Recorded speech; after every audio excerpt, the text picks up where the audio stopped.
Okay, so I will start with just a few words to introduce our colleagues today. I will show you something on the screen.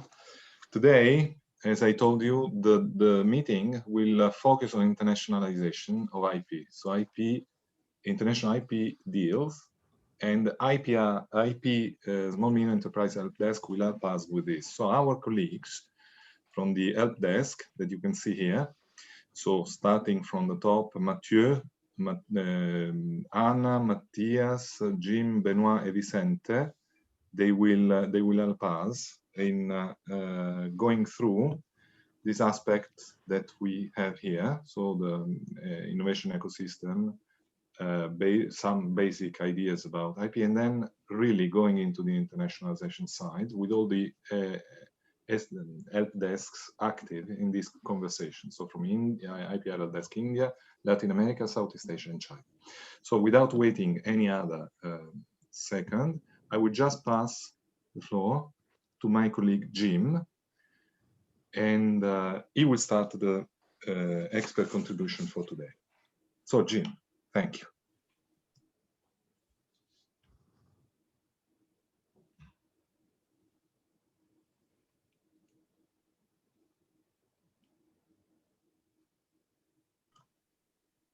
Jim, we cannot hear you, but maybe just I would like to suggest to the experts just to say a couple of words about yourself before starting. Just a couple of words for the people to better know you. Can you hear me now? Yes. Now, okay. Yes. Thank you. Perfect. Thank you very much, Raffaele. Thank you to EBN, to Bram and Evelyn as well for the presentation and the opportunity. My name is Jim Stootman, representing the International IP SME Help Desks, and specifically focusing on China. Well, as you've seen, we're with a pretty big group today, giving you sort of insights into internationalization aspects of IP, what to look at, some best practices, some key takeaways and advice with regards to key third markets for some of your members. We'll start today, as Raffaele said, with a short presentation of our services. We're a service that's funded by the European Commission, entirely free of charge for SMEs in Europe. And we'd be very happy to help you, and also moving forward after this training to look with each of you into separate training possibilities for your members, for your SMEs, for your innovators, for your startups, etc. To start, I would like to play a video our services in a couple of minutes, and hopefully it works. We tested it before, but here we go.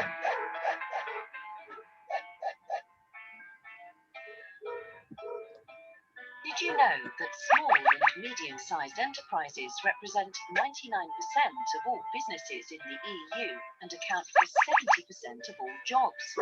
Close to 45% of GDP in the EU was generated by IPR-intensive industries. SMEs are the motor of the EU economy. Their potential to boost employment and drive future innovation, two key priorities for the European Union, should not be overlooked. SMEs are particularly present in innovative industries such as clean technologies, healthcare, ICT, etc. Today, more and more SMEs are looking for business opportunities in emerging markets. Many of those companies are considering China, Southeast Asia, and Latin America as potential destinations. Trade relations between the EU and emerging markets have taken a new turn with the ongoing negotiation of FTAs and investment agreements. These regions are attractive destinations for European investors, with their fast-growing markets, rising middle classes, and competitiveness. Due to limited resources and available capacity, SMEs face many difficulties in managing their IP assets, and particularly when this involves IPR infringement in other regions. Intangible assets such as intellectual property rights are key factors in the competitiveness of businesses in the global economy. We have to be aware that IPR-intensive industries contributed 86% of imports and 93% of exports to EU external trade. And in developing markets such as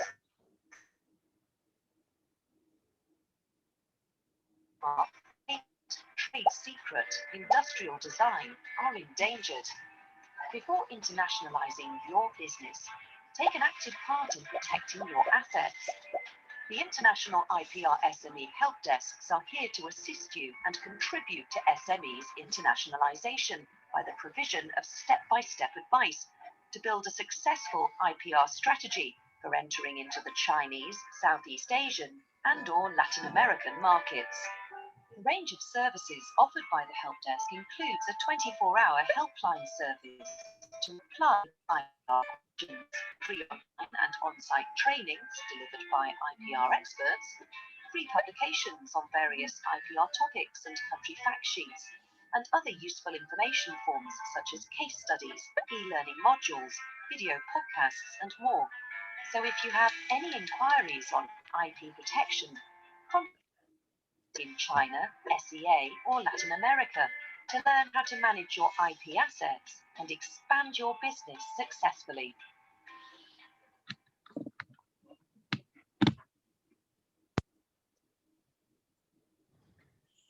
Perfect. So why intellectual property? You've already been through a training for a couple of days, so some of this might look familiar. We at the IP SME help desks, we believe that IP is really one of your core business assets. It's incredibly important, and it's a way for you and your company, in your case, your members, to set themselves apart competitively. It can really create a competitive advantage, not only within any of the member states, but also within a wider context of, for example, Europe or international key markets.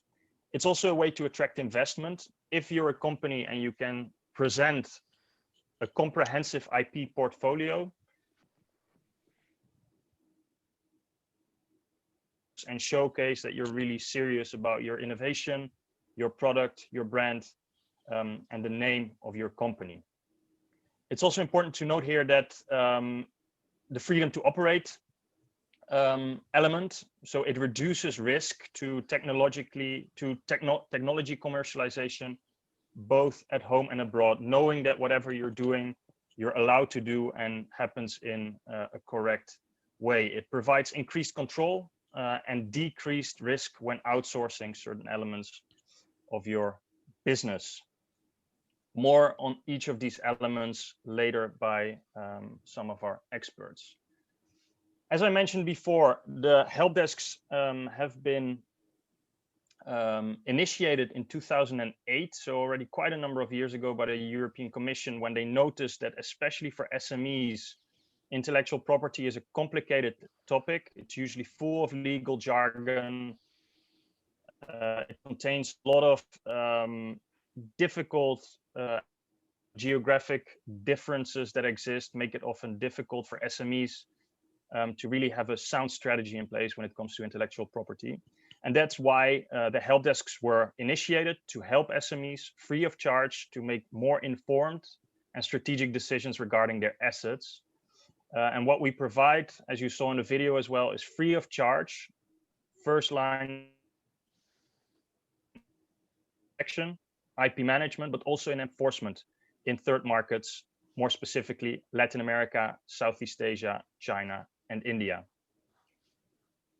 Who can benefit from our services? These are EU SMEs and SMEs from associated countries. So these are COSME countries. You can think here of, for example, Ukraine and certain countries in the Balkans.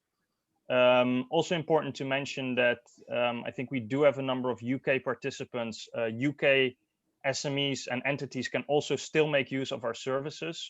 So that's something I wanted to highlight as well.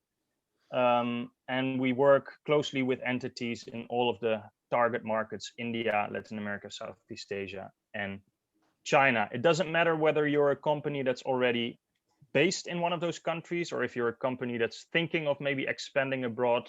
We can help you across the various steps of any business. There's no difficult questions you can ask us, and there's no easy questions. So by all means, please encourage your companies to reach out and make use of our free services. I will now pass the floor to my colleague Mathieu for a few other slides before moving to the main part of the presentation. Mathieu? Thanks a lot, Jim. Thanks a lot to the organizers, to EBN for the invitation. So my name is Mathieu. I'm based in Brussels, and I'm the project manager for the Southeast Asia IPSME help desk. So what kind of service, as Jim mentioned, what kind of free of charge service do we offer to SMEs? First of all, the most important and the most interesting for companies individually is the inquiry helpline. It's a service that allows SMEs to ask us inquiry about intellectual property in the different geographical areas. For example, I am a German SME. I have a patent or a trademark registered in Germany. I'm interested in doing business in Vietnam, or I'm simply planning to attend a fair in Shanghai or in Sao Paulo, and I would like to know how it is working in this country. How can I protect myself, or simply how should I interact during a trade fair? For this, it's very simple. You just need to drop us an email. Each of the help desk, has its own helpline. And behind the helpline, there are IP business advisors that you will hear after myself. There are lawyers specialized on intellectual property in this geographical area, and they will provide you with the information in 3 working days. The information is free of charge, confidential.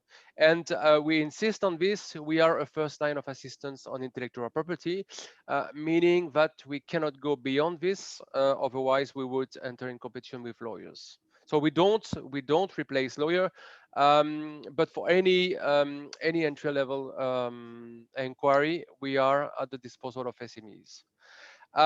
We also offer trainings, so we deliver trainings to companies. For this, we are working with business support organizations such as EBN Today, chambers of commerce, clusters, regional authorities, incubators, and so on. And the training we delivered are very practical trainings with concrete examples for SMEs.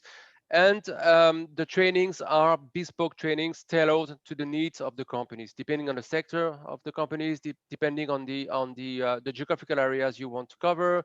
If you want to cover specific countries, if you want to give an overview of a wider area, for example, a training on IP in Asia, where, for example, you would cover China, Southeast Asia, and India. Pretty anything is possible. The training again is free of charge. We usually hire a legal expert.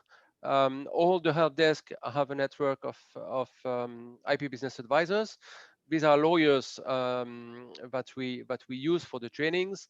And again, for the organizer of the session, it's entirely free of charge. We also organize webinars. As you can imagine, since the start of the COVID, we are only delivering virtual trainings. We have a website. We have a website where you can access, first of all, from this website, which is brand new, you can access the different geographical areas. I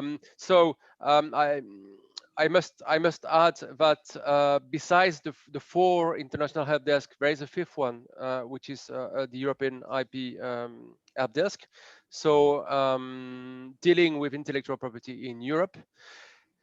And from the website, you can access the different geographical areas. You can access the different helplines where you can ask inquiries, and you can access a lot of informative material on intellectual property in the different geographical areas, which are guides, fact sheets, specific on some countries. For example, if you want to know more about intellectual property in Brazil or in Taiwan or in Vietnam, or simply depending on the type of intellectual property, on patent, on trademarks, on trade secrets, geographical indication, and so on. Next slide, please.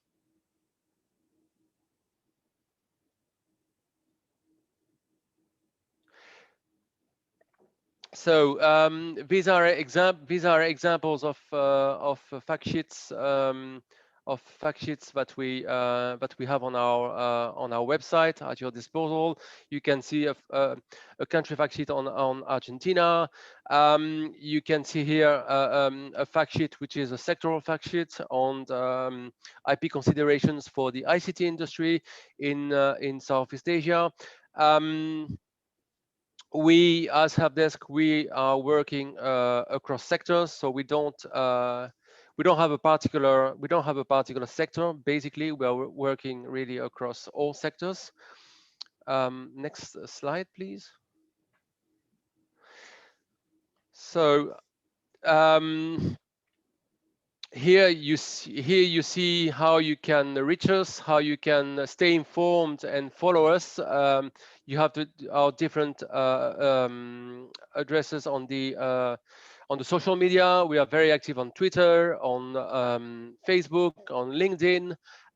You see also our, as I mentioned, our website, our brand new website on Europa, where you can access all the different geographical areas. Next slide, please. So, this is the map. This is the map of the different geographical areas. You can see from there the different geographical areas. I think that maybe for some geographical areas it's obvious. China, everybody knows where China is basically, but it's important to say that it's continental China, but also Hong Kong, Macau, and Taiwan. For Latin America, it's a continent. Everybody knows what is Latin America, but basically we're talking about countries, for example, such as Argentina, Mexico, Colombia, Peru, Brazil, Argentina, Chile, and other Latin America and Central American countries. You have the newcomer, India, the newcomer because India started in December, and you have Southeast Asia, the areas that I'm representing, and Southeast Asia, we're talking about 10 countries. I think it's important to mention them because not everybody is aware about the geographical limits of Southeast Asia. So we're talking about Singapore, Thailand, Vietnam, Indonesia, Malaysia, Philippines, but also Cambodia, Myanmar, Laos, and Brunei. Of course, as you can imagine, the 6 first countries are the countries where we are most active in terms of activities. And as I mentioned earlier, you have also the European IP HELPDESK, which is just in a few words, which is offering the same services as we do, but is slightly different in a way that we only have one target group, which are SMEs, and the European IP HELPDESK is also working with towards research centers. And one slight difference is funded under a different European program, which means that the European countries that are participating what are benefiting from the European IP HELPDESK are not exactly the same as our countries. That's it for the geographical areas. Next slide, please. Perfect. Thanks, Mathieu. That's really great. I think now it's time to really jump into the more content heavy part. And before inviting Benoit Tardy, who's the IP business advisor for Southeast Asia, to highlight these things, I really want to emphasize that we want to make this as interactive as possible. I want to strongly encourage you to write any questions in the chat box if you have any, following any of the content that we'll present now. There will be a Q&A session at the end of the training, but I think all of the experts will be happy to jump in on any ad hoc questions. We'll also have a few polls where we also would like to ask you to interact, respond to those polls, answer the questions. And we have two sort of more interactive parts, which will indicate specifically where we also ask you to unmute yourself and to interact and respond to some of the questions that we have regarding intellectual property. We'll indicate when these sections of our presentation happen so that you're fully prepared and know what you can expect. But again, please do not hesitate to send any of the questions, I think, in the chat box, so that we can potentially also jump in on an ad hoc basis, or if you need any clarifications on some of the content.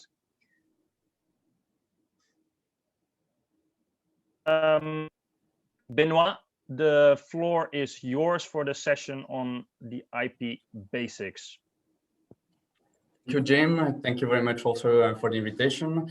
And good morning to everyone in Europe joining this presentation. So today we will discuss a bit into the intellectual property basics, and then we will see afterwards the part with the regional specificities with all the IP HELPDESK, IP business advisor from the HELPDESK.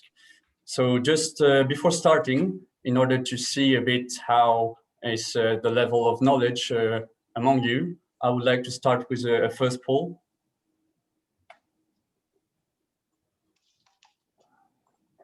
Which should be arriving in some seconds.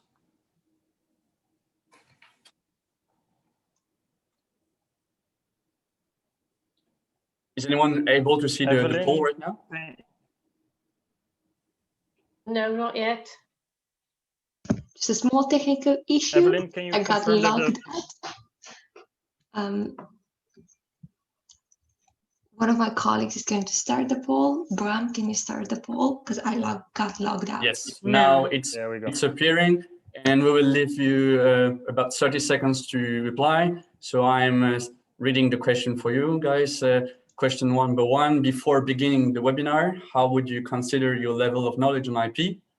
A, never heard about IP. B, I know the IP basics. C, I am an IP expert.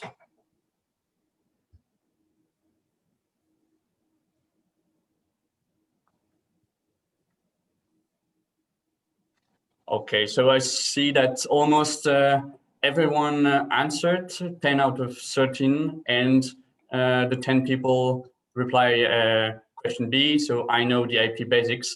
So it's good to see that. Probably it's also because you had a training on the days before, or 11th.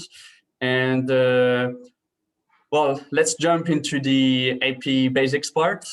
And I hope that you will learn many new things. So in order to start, what is intellectual property? Maybe you already know, but it's always good to refresh a bit the memories. So IP refers in a broad way to all the creations of the human mind, from the works of arts to the inventions, to the computer programs, to trademarks, designs, and any other commercial science. Intellectual property protects intangible assets, what we call the valuable assets of a company. And maybe some of you already know that there are certain and specific conditions to meet in order to reach intellectual property protection. Intellectual property also is protecting the interest of innovators and also creators. This specific topic, this specific intellectual property provides exclusive rights to innovators and creators. Basically, it's enabling exploitation of intangible subject matter, what we call IP, or the exclusive rights, and it also provides you with a legal basis for exploiting your rights, like for the licensing, and also will provide you some tools to protect the company's assets against any counterfeiting or any infringements. The compensation of IP, because when you protect intellectual property, the the compensation, in fact, is that you are given some incentives for innovation, for developing innovative and creation. And it also helps a lot with the valuation and the monetization of your rights and of your assets. So maybe we will see a bit later. Next slide, please. Okay, thank you. So yes, thank you, Jim. Some of you may have read in the news, see on the TV or the radio that it's the importance of IP in our daily life. It's growing, and this is true for many like major newspaper, but also more specialized newspapers. So here we included 2 examples, for example, from Forbes and also from the IP Management Business Briefing, stating how important is IP for businesses. Next slide, please. We also see that okay. We also see that this growing importance is notable for large companies, but also for SMEs. And I wanted to stress and highlight a very recent joint report drafted by the UIPO, the Intellectual Property Office of the European Union, and the EPO, the European Patent Office, which showed that among a sample of 127,000 European firms from all over the 28 EU member states. In fact, there were only 9% of European SMEs using and relying on intellectual property rights. And this companies appears to generate 68% higher revenues per employee than SMEs without IPR portfolios. So this study is very interesting, and also helps us to highlight the fact that when you are having an IPR portfolio, in fact, you also help to boost the development of your company, and you always have to keep this part in mind. So maybe I will try to go a bit further. Next slide, please. Okay, so why? This is a question that we sometimes receive during fairs. It's okay, IP, this is a nice topic, but why should I care about IP, and why should I try to protect the intangible assets of my company? So in fact, it's very simple. Intellectual property will help you to protect all the competitive advantage. We already saw that you will obtain some exclusive rights, and then it will be up to you to exploit them. It also helps to attract investments. This is sometimes that we often see for venture capitals, and we are always recommending to take care of your IP portfolio. It's also a great opportunity for the freedom of operate. When you check your intellectual property rights, you are enabled to reduce the risks linked to technology commercialization or of your new product or new service, even if it's either if it's at home or in your home country, or if it's for a abroad project. Last but not least, IP is also very important because it gives you an increased control, and at the same time, it helps to decrease risk when you will plan to outsource the activities of a company. So the outsourcing may be very important for some companies, and you would see the different steps of IP, watching the different IP steps about manufacturing, sourcing, and of course the supply chain. As we are seeing right now, it will appear that IP may be and can be the key to enter new markets. It will in fact, give some attractiveness to develop partnerships, but also secure your position in on new markets. So now that we know why is it important to take care and have some knowledge and also protect your intellectual property rights, what we always see is that there is a lack of awareness. This is a reminder to the previously stated joint study from EUIPO and EPO. This lack of awareness will unfortunately lead to underinvestment and also a loss of opportunities. I will give you some quite quick facts. SMEs and startups, when we're discussing with them, either during an inquiry or a consultation or during a fair, we see that for them it's only like a nice tool, nice to have, but they do not see the full potential of exploiting the intellectual property rights. Whereas when we are talking with bigger companies, they always, well, most of them might understand a bit more the meaning of intellectual property and the specific aim of protecting their IP. They also may have a IP department and IP lawyers already helping them to build an IP protection strategy. IP is also often perceived as a mere cost, but we are here, all the IP experts, to remind SMEs and remind also you that it's not just paying official fees, paying legal fees to an attorney or a lawyer. It's an investment for the future. IP is also a key factor for the competitiveness of a company. We already saw that. It will help the company to increase commercialization, to increase and create some additional income, and also it will provide the company with value-added opportunities. This is why it is recommended to develop an IP strategy.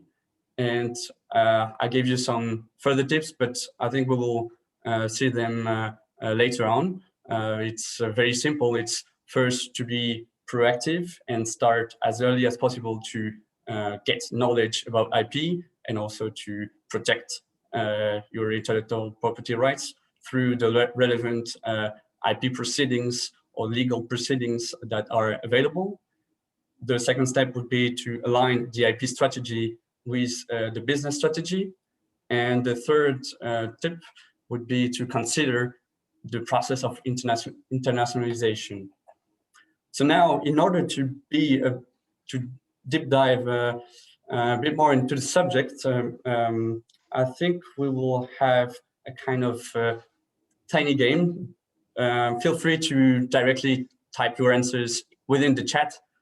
So in fact, it's just to show you that a pretty simple object, here it's a package of biscuits, can be protected by intellectual property. So feel free to reply right now. How many IP rights are you able to spot on this specific product you're seeing right now?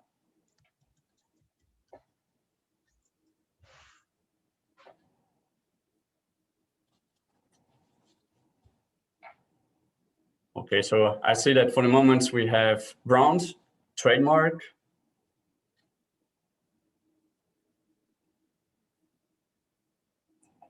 designs,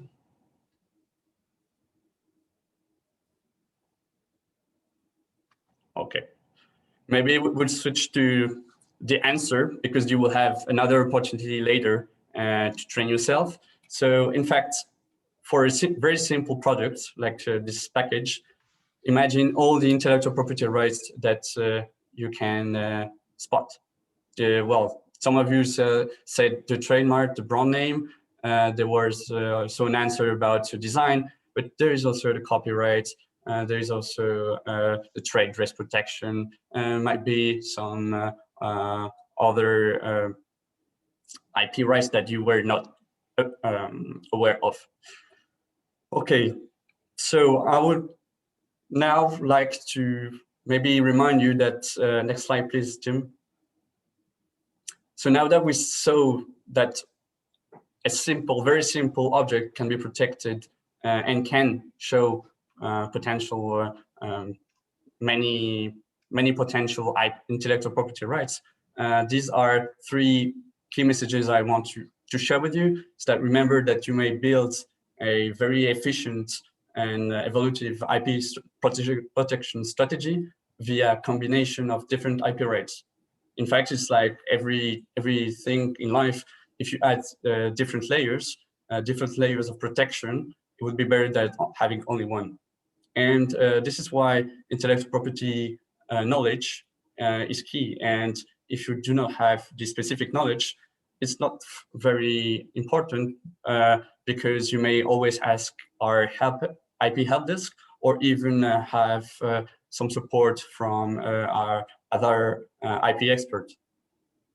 So without further ado now, we will jump into the technical parts, and feel free to interrupt me or to send any question if you see something that is a bit complicated, or if you want any clarification.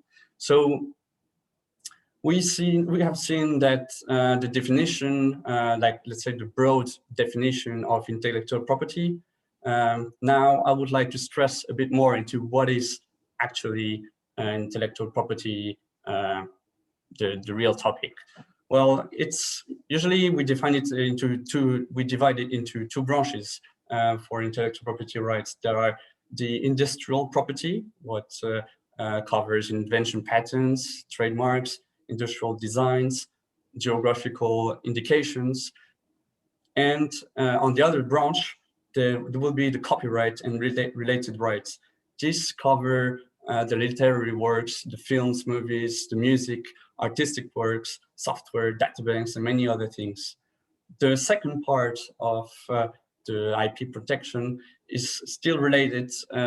It's the trade secrets, because it's a topic that we rarely hear about, but it's still rather important. It's about confidentiality, it's about secrecy of valuable pieces of information, giving you some competitive advantage over the competitors.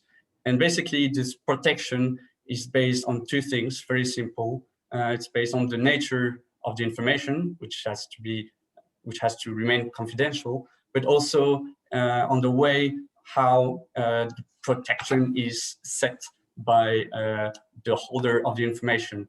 And trade secrets is quite interesting because it will help also to protect the company against unlawful acts by launching some IP lawsuits.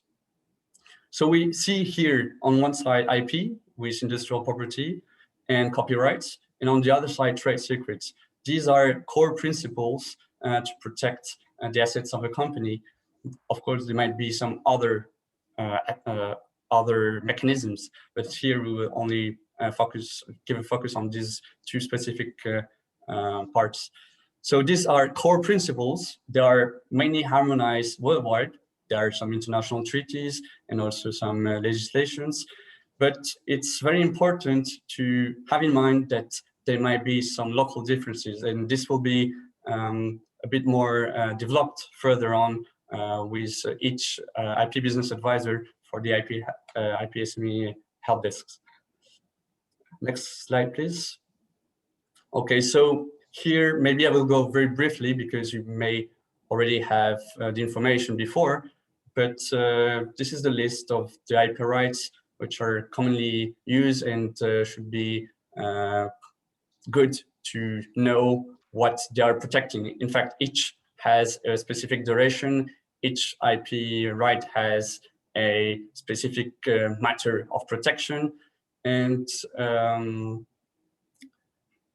there are, as I said, differences between countries, between regions. So, for example, trademarks will protect the indication of origin of goods and services. It will serve as an indicator of origin to help consumers identify the services or goods of a company. Patents will protect a solution to a technical solution to a problem, to an issue. Industrial design will protect the shape, the ornamental or the aesthetic shape of the product. Copyright will protect all original works. There are like a very broad variety of works that could be protected by copyright. Depending on some parts of the world, the copyright has to be registered, and in some others, it's automatic protection. And last but not least, the trade secrets, which protect confidential information which are valuable for the company. Maybe I will go a bit more into details with trade secrets. Next slide, please. So there's in fact a shared definition of trade secrets, and it's included in the TRIPS. So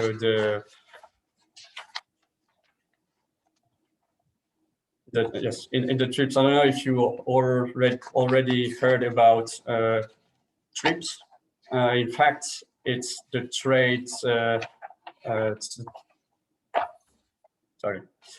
It's the trade. It's a trade agreement related to intellectual property rights, and there are some standards, statements, and rules, and many countries already are following the TRIPS agreement. So, in fact, the trade secret definition is already set in this specific text, but you will see that some countries also have their own IP legislation or their own trade secret law. So what are the reasonable steps to keep information secret? You need to take proactive measures to protect the secrecy, technical measures, but also drafting some specific contracts or agreements or any written rules within the company and for the interaction with all the third parties. The second step is also to the enforcement of the trade secrets. If you do not have any protective measures and reasonable steps, if you didn't carry on reasonable steps to protect trade secrets, then the chances of success of a lawsuit will be decreased. Last thing is that in order to manage access to your confidential information, you are the one able to select and either I disclose or I keep secret, confidential, some part of information. So this is a very important part, and the IP HELPDESK also have some non-disclosure agreements templates that will be pleased either to share or you can find them on our website. For trade secrets, I mentioned some minutes earlier that in fact, next slide please, Jim, that in fact there might be some differences between the countries. We saw that there was a USA Defense Trade Secret Agreement Act in 2016, Trade Secrets Directive in 2016 for the EU. And I just wanted to share with you that in how is the trade secret protection environment in Southeast Asia, because I represent the Southeast Asia IP HELPDESK today. So you would see that some specific countries have common law for protecting trade secrets. Some have a specific law on trade secrets like Indonesia and Thailand. And some have mentioned in intellectual property code that Vietnam, Philippines, and Laos. Now that we have seen a bit of information on IP, a question for you, and again, feel free to reply in the chat. Do you think it's possible to register a color as a trademark? I will leave you maybe 30 seconds to reply.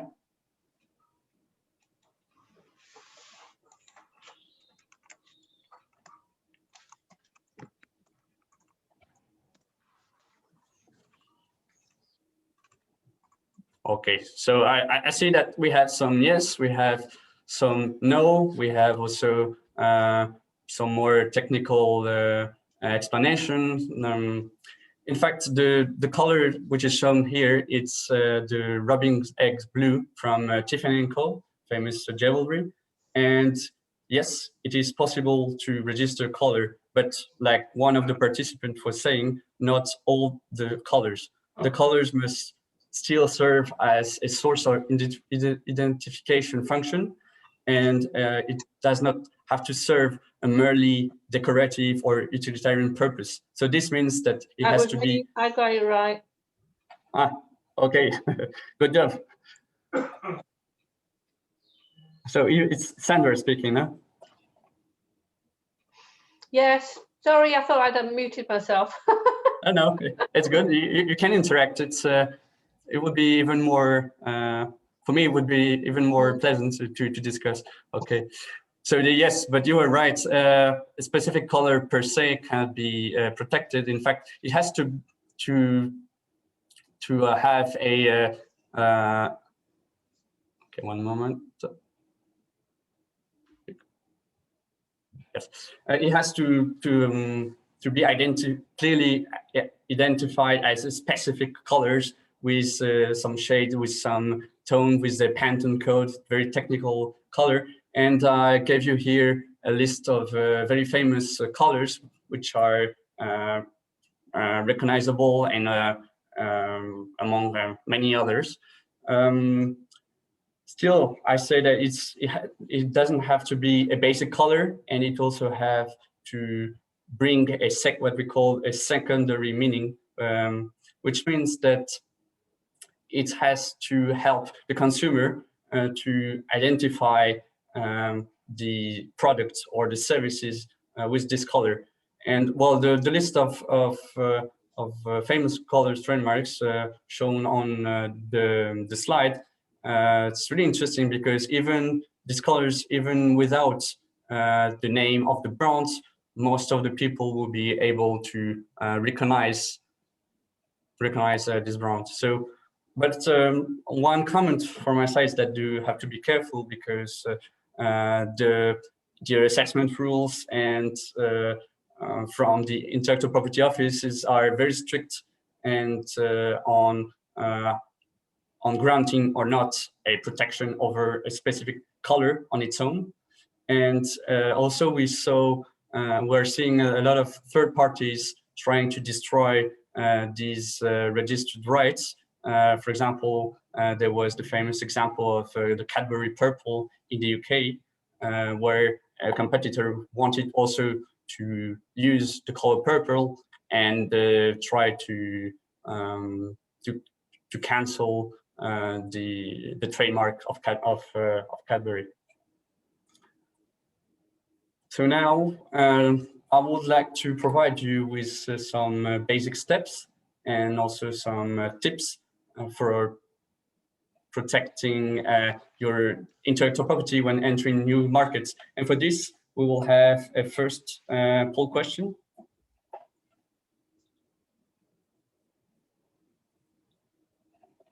It should soon arrive, the second one. Okay, now it's on. So again, you have 30 seconds to reply to this specific question. And I will read it for you guys. If a company holds an international trademark, does it mean that the protection covers all countries of the world? A, yes, an international trademark covers automatically all the countries. No, I have to check which countries' territories are duly protected via the international trademark. Or C, if you don't know, you put C. Okay, so I see that we have 8 people already answered, and they all answered almost the same thing. Okay, so I will close the poll right now. So in fact, we have 11 people who selected the B answer. No, I have to check which countries' territories are duly protected via the international trademark. So it means that you're already having some background, some information, knowledge on the international trademark system from the Madrid Agreement. This is really nice to see.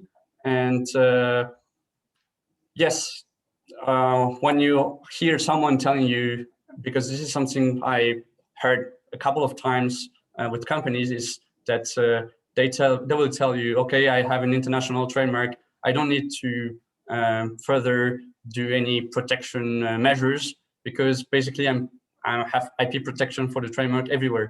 But they are not aware of which specific country is really designated in the protection.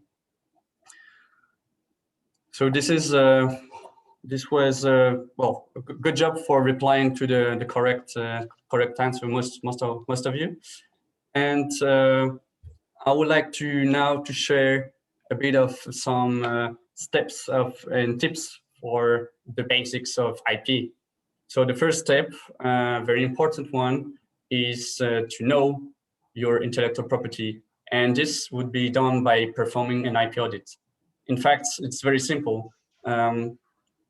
IP, intellectual property rights, it's an intangible asset, and they are non-physical. So this brings some difficulties to assess and to be able to have an audit. The companies often lack this overview of their specific IP assets. So the basic questions that one may ask them or ask yourself is, what are the IP assets of the company? What is the value represented by these IP assets? And the third part would be, what added value can be generated through IP assets? So this is all part of what we call the IP audits. Of course, it's better to trust this work to an IP expert, an IP person having some knowledge on IP. When you conduct the IP audit, you may also ask yourself, are the products, the technologies already protected? How are they protected? Do we have intellectual property rights? Are they registered? Do we have trade secrets? How is the confidentiality and secrecy system in place? Then we may also ask yourself, is the protection relevant business-wise? Does it mean, will it create some new revenue, for example, through licenses? And then you will also be able, through the IP audits, to have a real nice overview of all the IP assets, either the ones available or the ones that you may decide to cover later on. It also helps to have a really nice legal status of each of the intellectual property rights and the assets. It also helps you to see if you are protected in all the countries where you have an activity. It also helps to assess the related risks and maybe start thinking about protecting new countries or new territories. Basically, we always recommend running an IP audit as a first step. And also for people already having IP rights, it's a nice exercise to do from time to time in order to review your whole IPR portfolio. So now I will jump into a second poll question. Maybe it will appear in a couple of seconds. Okay, so again, 30 seconds. The question is, if one of your SME members plans to expand international activities, would you recommend to register its intellectual property rights locally? A, no, IP rights are already registered in the country where the company has its headquarters and it's completely sufficient. B, yes, because IP protection is territorial by nature. Or C, it is better to test the market locally and then to protect its IP rights. So I see that already some of you already gave their reply.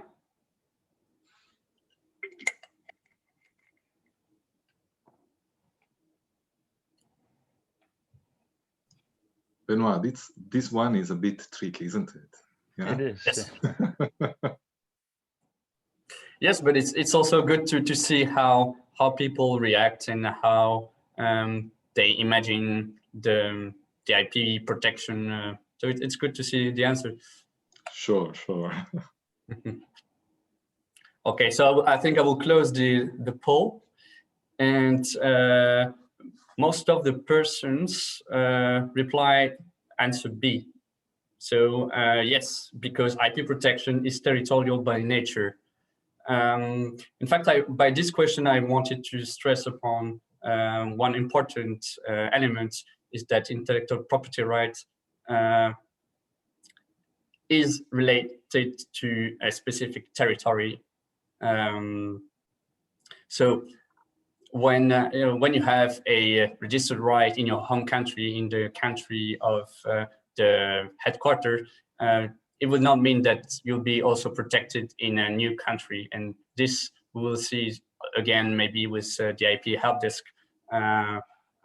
which we'll do the presentation later on. But the C answer, it is better to test the market locally and then to protect IP rights. It might be a good solution, but in fact, when you already start a new business, there may be some third parties taking steps before you and registering IP rights before you. So it's always tricky. And then, well, I will keep on with the second step, maybe to understand what you should protect and how you should protect this. So this is something that we previously also mentioned. You have to align the IP strategy with the business strategy. So you should ask yourself what IP assets are essential to achieve your business goals. You should also assess the territorial coverage. What are the markets right now, in the future, the potential market? What are the competitors' markets? It's always good to also see what the competitors are doing. Where are the potential investors? Where will be the manufacturing or outsourcing parts? And basically, these are all questions helping you to define the territorial strategy for selecting countries or territories to protect IP. So you have to consider that IP strategy is building itself through a lot of questions, and after a thorough analysis of many factors, and it's an evolving strategy. It doesn't have to remain always at the same. So now, so step 3, have enforceable IP rights.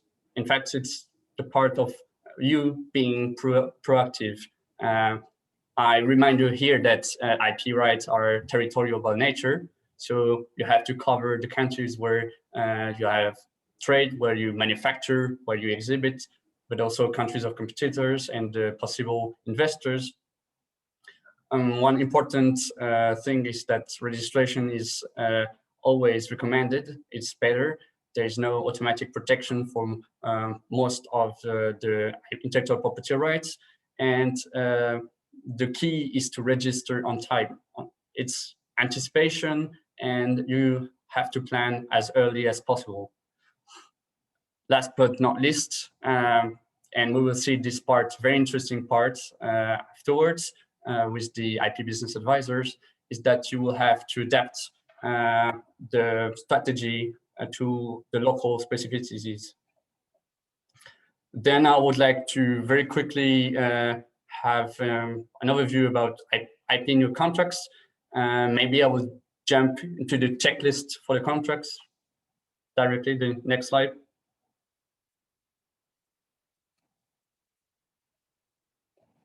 Okay, thank you, Jim. Here's a quick checklist that companies should do when dealing with contracts, and really simple. And you have this checklist in mind, and you're able to find any weakness or any strengths in the contracts or the agreements, either the one that you are drafting or the ones that you receive. So the first part would be of the checklist would be localizing all the existing agreements within the company. Then having a deep look at the terms which are comprised in the agreements, reads carefully the IP-related agreements prepared by the potential partners. This is something that we usually hear is from SMEs that, okay, I'm about to do some business, some partnership with another company, but they're bigger than us, so they sent us an agreement, and we do not have time to read it or to give or to try to negotiate. So we will just sign it like this. And no, you have to take time to read the contract and also pay attention to IP clauses. One thing very important among the contracts and agreements is that certain provisions may be unlawful under the law of other countries, and it could result in a contract being void if you include these provisions in the agreement. So you have to be very cautious when drafting. And also watch for unauthorized use from partners, infringements of third parties. These are provisions that should be included in agreements and also in contracts. Now I would just very briefly give you some tips about IP and trade fairs, like protecting your intellectual property during trade fairs. You will see it's very brief. So trade fairs. Can I just ask a question, Benoit, before you go a bit further? Sure, of course. I know in the UK we can have IP insurance. How would that sort of fare if you were going to internationalise your patents or your trademarks? How would that fare? I'm sorry. Could you repeat the question? Do you have insurance? We have IP insurance that companies can take out in the UK. How would that cover anything, you know, if you went to a different country, if you were going to internationalize your product? Would you have to take out insurance in all these countries, or is it all dependent on what your insurance company says? No, as we were telling, IP it's territorial. So if the IP is protected in the UK, it would be of very little use in other countries. And there are some basic IP international agreements which may be used, for example, for copyrights, the Berne Convention, with well, the main recommendation is to Vicente. You want to say something? Yeah, if I may build on what you're saying, yeah, absolutely, you're absolutely right. IP are international rights, and still you can get the insurance coverage for third countries. But of course, the insurance will be more expensive. And also you will need to provide you will need to do certain steps in this regard in the targeted third country. So basically nobody's going to insurance you if you are not applying for IP rights first.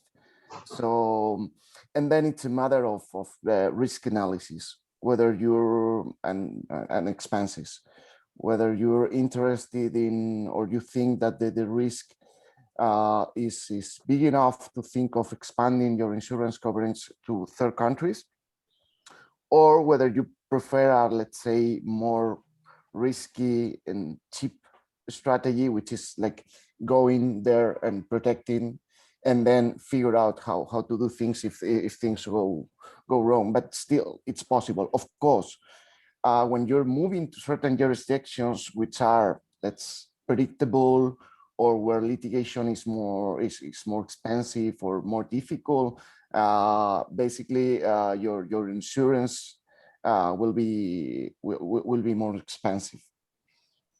Okay, thanks. Thank you very much. Thank you. Okay, thank you, Vicente, for the further explanation. And if among the participants you have any other questions, feel free to ask them also by writing, so that we can discuss it maybe later at the end. So without further ado, I will just continue with the tips for trade fairs.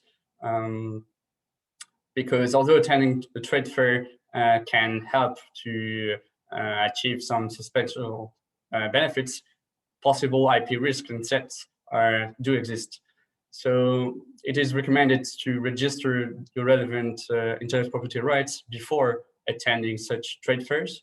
For example, it's important to say that you will disclose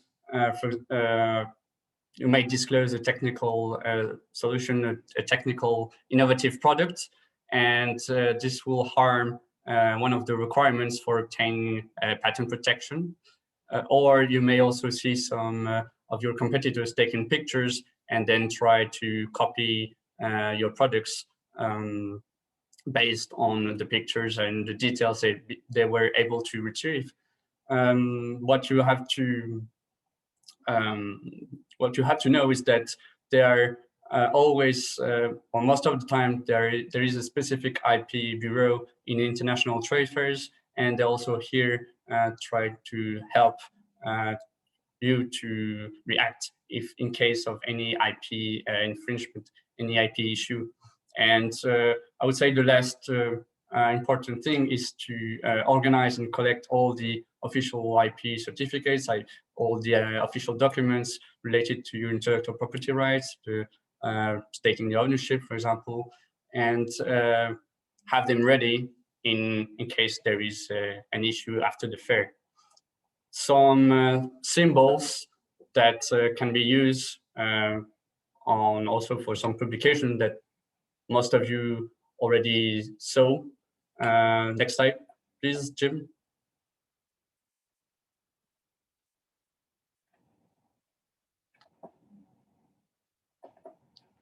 Yes, it was just a reminder for you. We often see the C for copyright, the TM is for registered trademark. It's for trademark which were applied but are not registered yet. R is for registered trademarks, patent pending when the application patent was filed, patented or patent number when the patent was granted. So to end this presentation about IP, we will just restart a kind of a game for you with now a product. And here I will not guide you, but I'm waiting for your specific answers in the chat. What are the different intellectual property rights that you can spot on this product?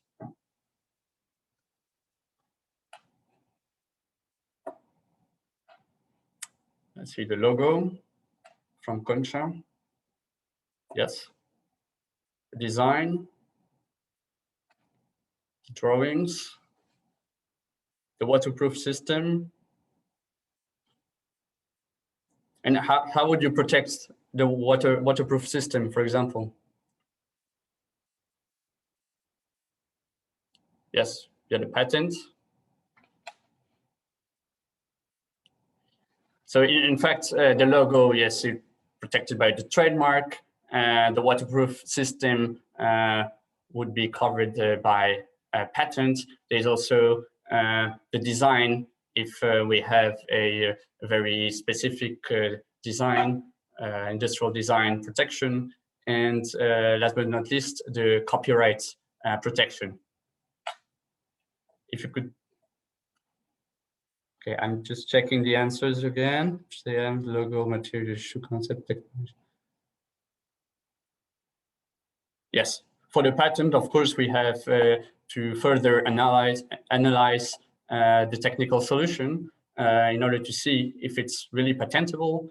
But yes, we will link with waterproof system with the patent. For example, there's also some lacing systems for sneakers, and they are patented. Okay, so we are now arriving to the end, and I will just give you some takeaway messages. And if you have any specific question, just feel free to ask. So we saw that IP knowledge is very important. You can obtain it from intellectual property offices. They have data available and guidelines also. You can also contact Intellectual Property SME HELPDESK. We are here to provide you with detailed information on any intellectual property issues, and also by contacting any IP lawyer or law firm from your network. The second takeaway message is that it's very important to build an efficient IP protection strategy, and that planning in advance is key. So you have to assess the assets of the company, define which intellectual property rights are suitable, applicable, assess the territorial coverage, and create a portfolio of rights and then manage it. The territoriality of IPR, it's also very important, and then decide to register your intellectual property rights. The last thing, and before going further ahead, is to adapt your strategy to local and regional specificities. We usually call that the local system, going global, from global to local. And we will have some more time later with the HELPDESK to discuss about the specificities. Benoit, thank you from our end. I would like to point you on the question from Daniel in the chat. Perhaps you can. Okay, so I had a discussion with a client earlier this year about the IP. They were confused about what they could reveal to potential investors, customers, partners. I suggested they develop an IP risk analysis register. I was wondering if the IP HELPDESK has any tool or templates to help with this kind of thing. Well, we do not have any specific online tools, but basically we would be able to provide you with templates of non-disclosure agreements, or also help you to draft some IP clause or confidentiality related to IP in any contract. Okay. I don't know if anyone wants to add something from the team. So just to give you some background on the question, the discussion was with a kind of early stage company. They hadn't really taken a lot of steps to protect all of their intellectual property, and they were talking to potential investors, and they were worried about, because potential investors can sometimes be quite pushy with their requests for further information, disclosure, so and sometimes they found themselves in discussions with investors and having to kind of answer questions on the fly without really having thought about what their answer should be in advance. And so I suggested to them that if you're going to have this kind of discussion with lots of investors, it would be worth you mapping out what your key elements of intellectual property are, what you think is the risk of revealing that intellectual property in an unprotected way, not under a non-disclosure agreement, because many investors don't want to sign a non-disclosure agreement. Yes. And then, you know, really, if there are some elements of risk that are unacceptable, maybe you just have to say, no, we can't reveal that, and have a kind of a pre-prepared answer for that question. I think it would be preparation in advance, like training the employees, training the staff for tricky questions like this. And of course, if your interlocutor did not want it to sign any specific document, then it's up to you to decide which level of risk you want to take, because also not disclosing anything may be either positive showing that you care about available information, or in contrary, it could, well, disinterest show that you are not interested to go further for a partnership or for doing business with this company. I can agree with that, Benoit. Daniel, I had a similar conversation with a client last week. I'd sort of make sure he had a confidentiality agreement, and he's got a potential manufacturer buyer of his product, and they said that they didn't want to sign his confidentiality agreement, but that would he sign theirs?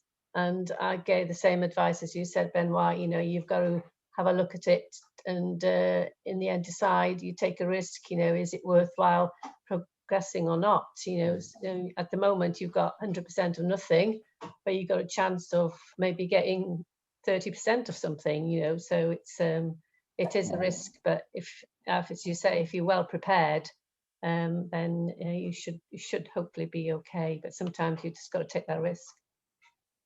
Yes, completely. If I may add, like from a pure practical perspective, and of course this is something that should be planned ahead. For me, there are two red lines. One is information which is related to a potentially patentable information. Then if you're going to seek patent protection for certain pieces of information, this should not be disclosed, because otherwise you are risking of harming the novelty of your patent, and later on it won't be granted. So that's a red line for me. Another red line will be when it comes to trade secrets and confidentiality.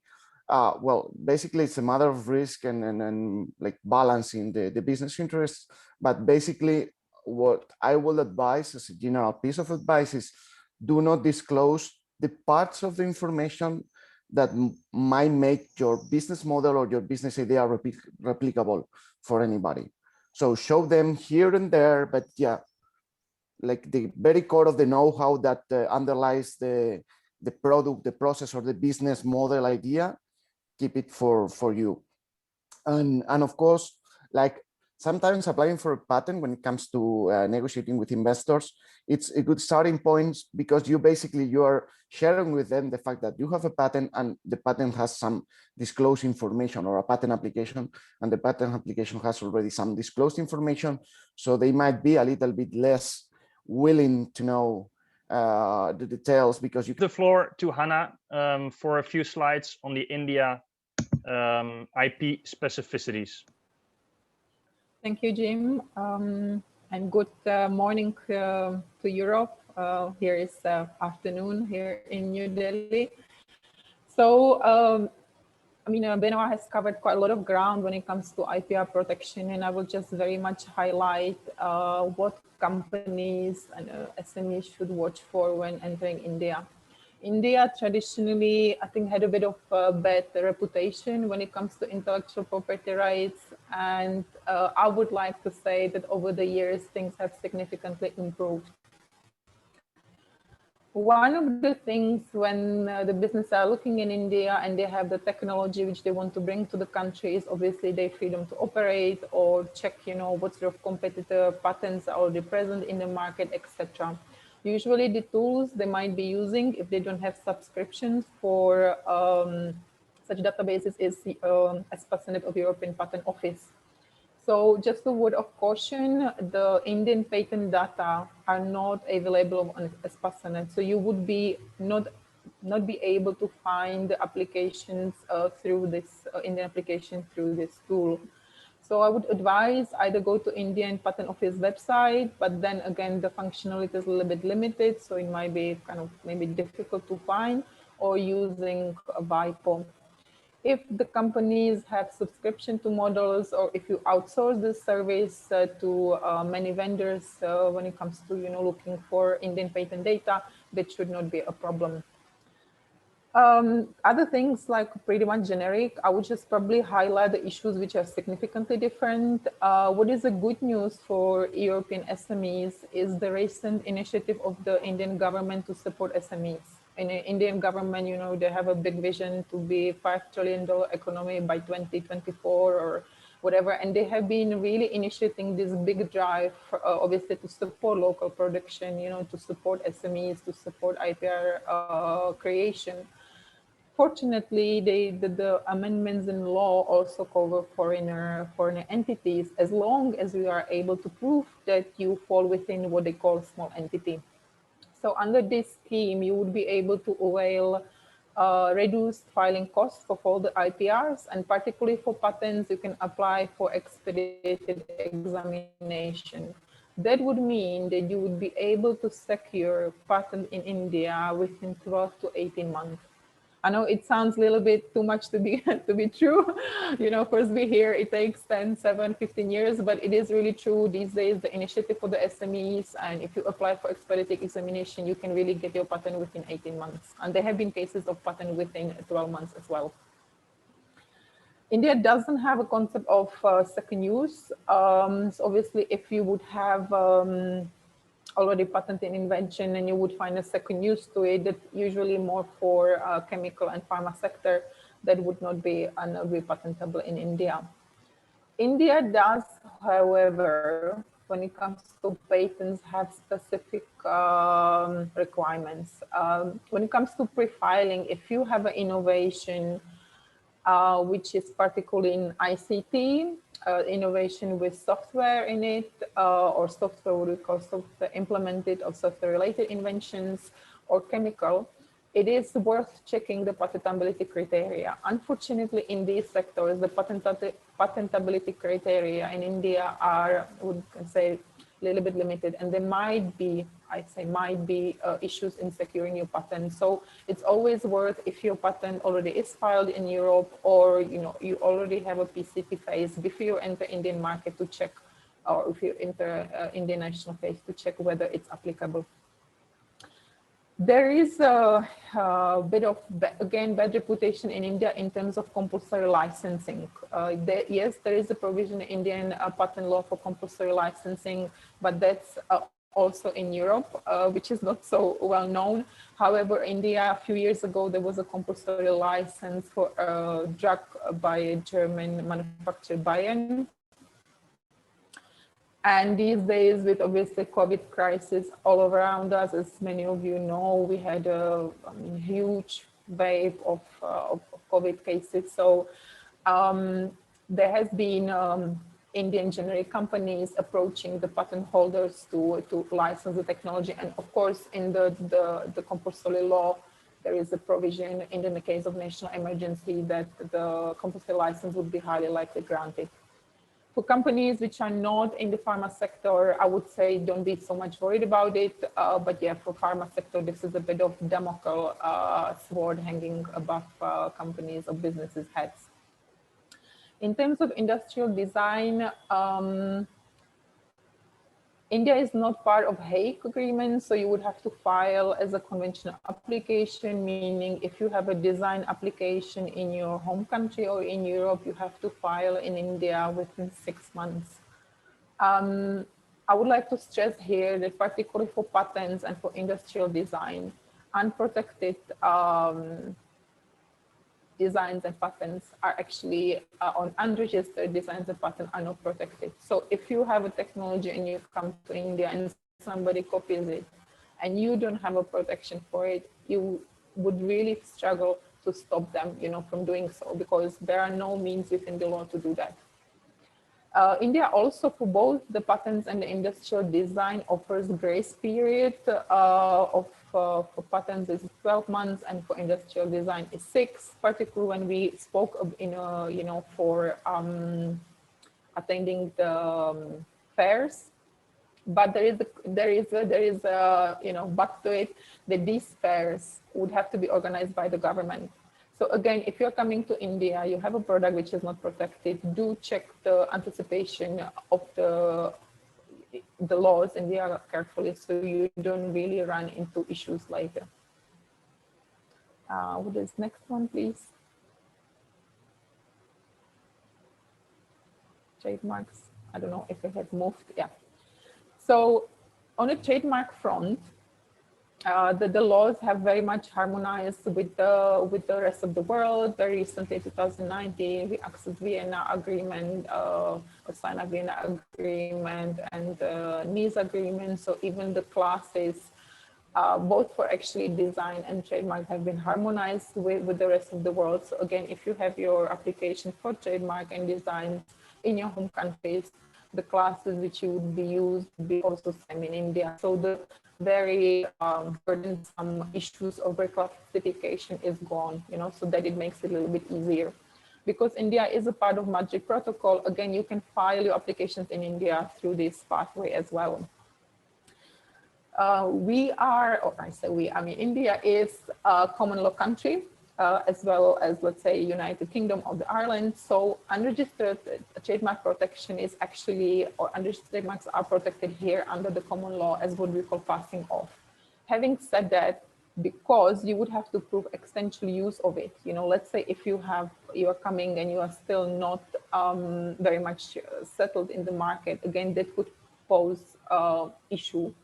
Another thing which I would like to really stress out here, particularly for trademarks, because this is a little bit different to Europe. India is first to use versus first to file. So let's say you can, if for argument's sake, or for example, you have a trademark and somebody sees it online and they start using it in India without your prior knowledge, because they are using it here, it'd be very difficult for you, again, to stop the person. So the moment you think about India and coming to the market, it's always advisable, file for the trademark application. These days, it's not very cost demanding, and you can have your trademark if there are no oppositions or no issues granted within a month or 2 months. So it's pretty fast process. And import, let's say, even token amount of your goods to India, so you can actually prove this first to use context as well. Copyright. So we are part of BEM convention, so whichever work has been created from the day of creation would be subjected to copyright protection.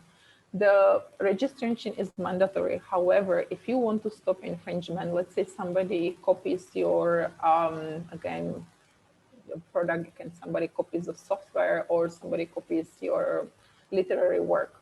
The only way to stop them, you would have to have a registration of this copyright. These copyrights and trademarks are not so costly to file for, so we would definitely encourage to always have this type of protection in hand to establish the ownership.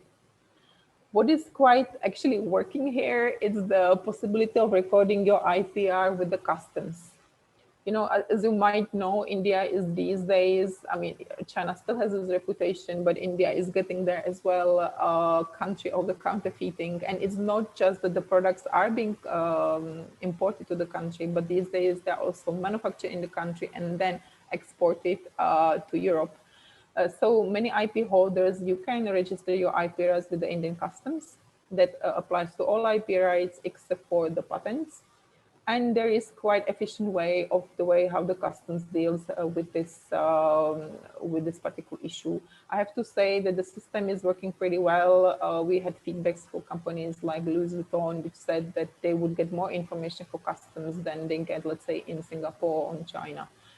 Only what I would have to say, again, there is always a little bit of but here that, let's say, if consignment gets stopped and you are the patent holder, the damaging of the goods, you would have to pay for it, So this is, again, some kind of disadvantage of it, that it does bring, additional costs to the companies. However, there are steps and there are movements towards the change in the legislation that in the future it will be borne by the importer. So this is very quickly from India. I hope it should be more encouraging to you to file protection here, because these days also courts are moving towards faster decisions for registered IP rights. If there is a case of infringement, the injunctions can be granted pretty fast. So definitely IP is way forward in countries like India. Many thanks, Hannah. That was fantastic. I think now the floor is for Vicente to give us some thoughts and remarks on Latin America. Vicente?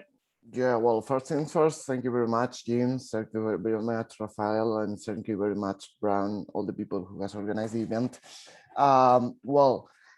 Starting with Latin America, we have this sensible difference as opposed to India and IP and China IP SME HELPDESK, which is basically we're dealing with a region and not with a big country. So still the practices and they tend to be more diverging, and the challenges are partially shared also with the Southeast Asia IP HELPDESK, which cover also many countries. So as a result, what we are dealing with, it's with all countries in Central America, all countries in South America, and on top of that, 2 Caribbean countries, which are Dominican Republic and Cuba. So it's a list of 19 countries.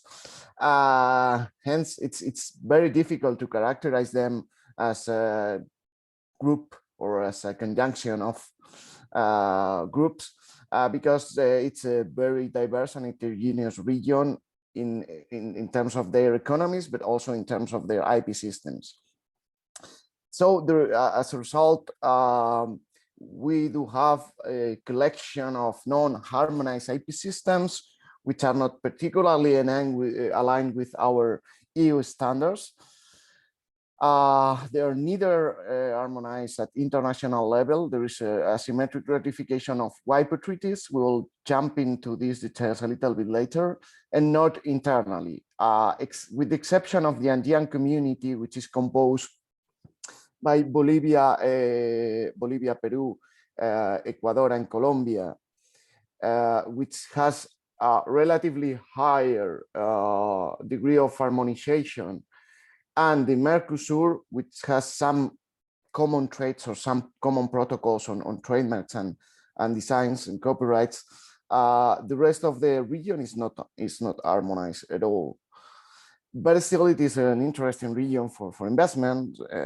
Some cases because of the size of the market, like Brazil is close to 200 million population, or Mexico 130, which is like for European standards, it's pretty big. It's actually more than a third of the European economy or the European market.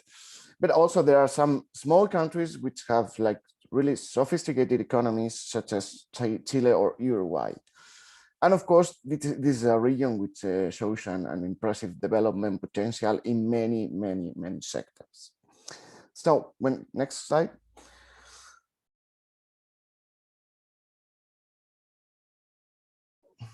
Jim? Okay, perfect. Now, so when it comes to the EU standards compliance, we need to highlight the European Commission approach to Latin American countries. The European Commission approach publishes each 2 years this report on protection and enforcement of intellectual property rights in third countries, and it ranks the countries in terms of their risk for EU businesses and also the EU policy priorities.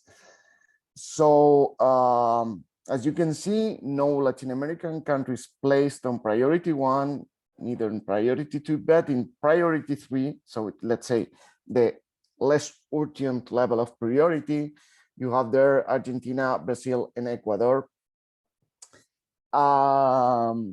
But you have to bear in mind that this is not necessarily the countries which are worse in terms of IP protection. There are other countries which are doing way worse than these 2-3 countries. But there are some critical aspects that have forced the European Commission to put these countries on the spot. Argentina and Brazil, namely because of their size of the country, but also with the view of the ratification of the free trade agreement with Mercosur, and also Ecuador because they are undergoing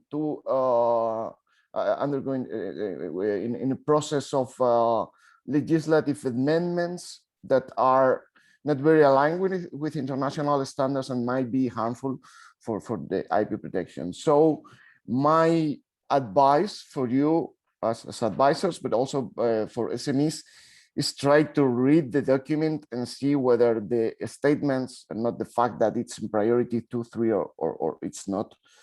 What are the practical consequences for the type of business or the type of industry or your sector, and how this information and the practical implications might affect you. Next slide. Yeah, when it comes to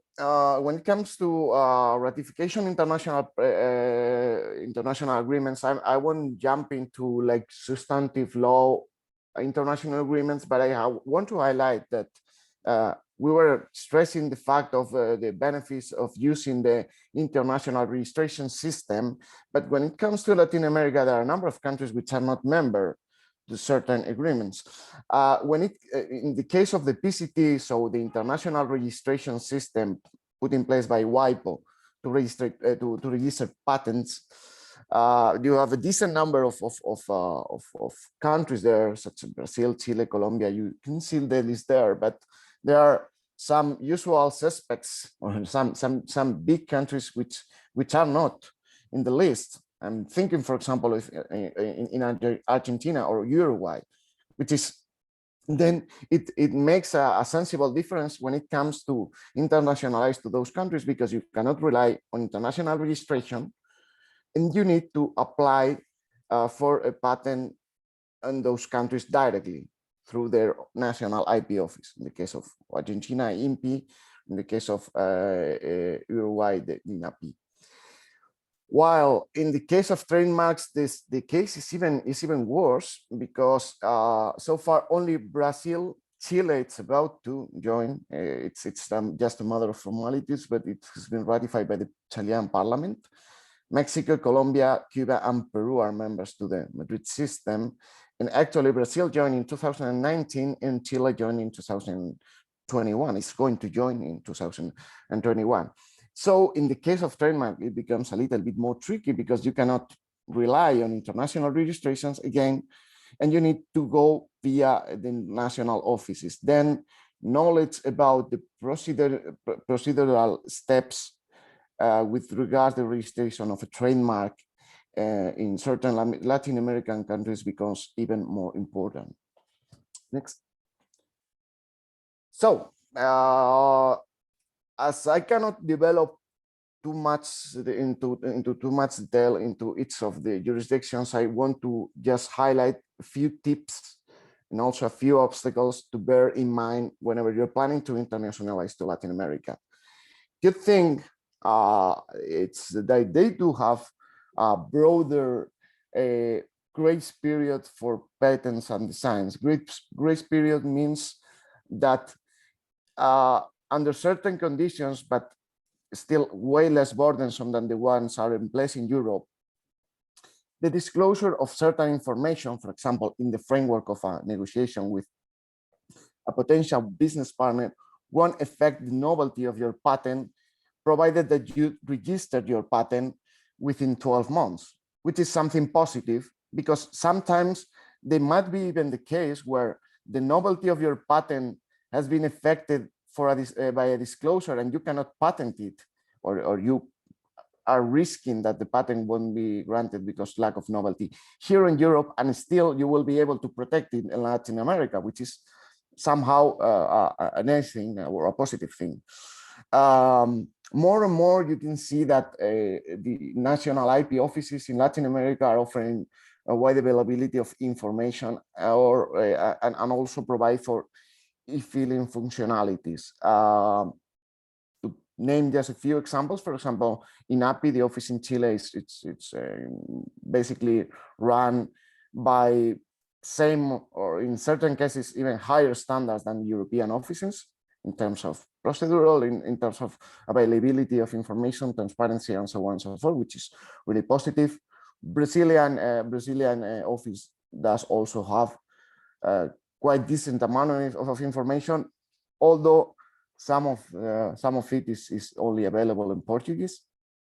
But in any case, if you are really, or one of your SMEs is considering to move or to register in some Latin American countries, you can just drop a message, contact us, via our helpline service, and we will be happy to provide you with all the information needed to do a safe application or safe filing in Latin America.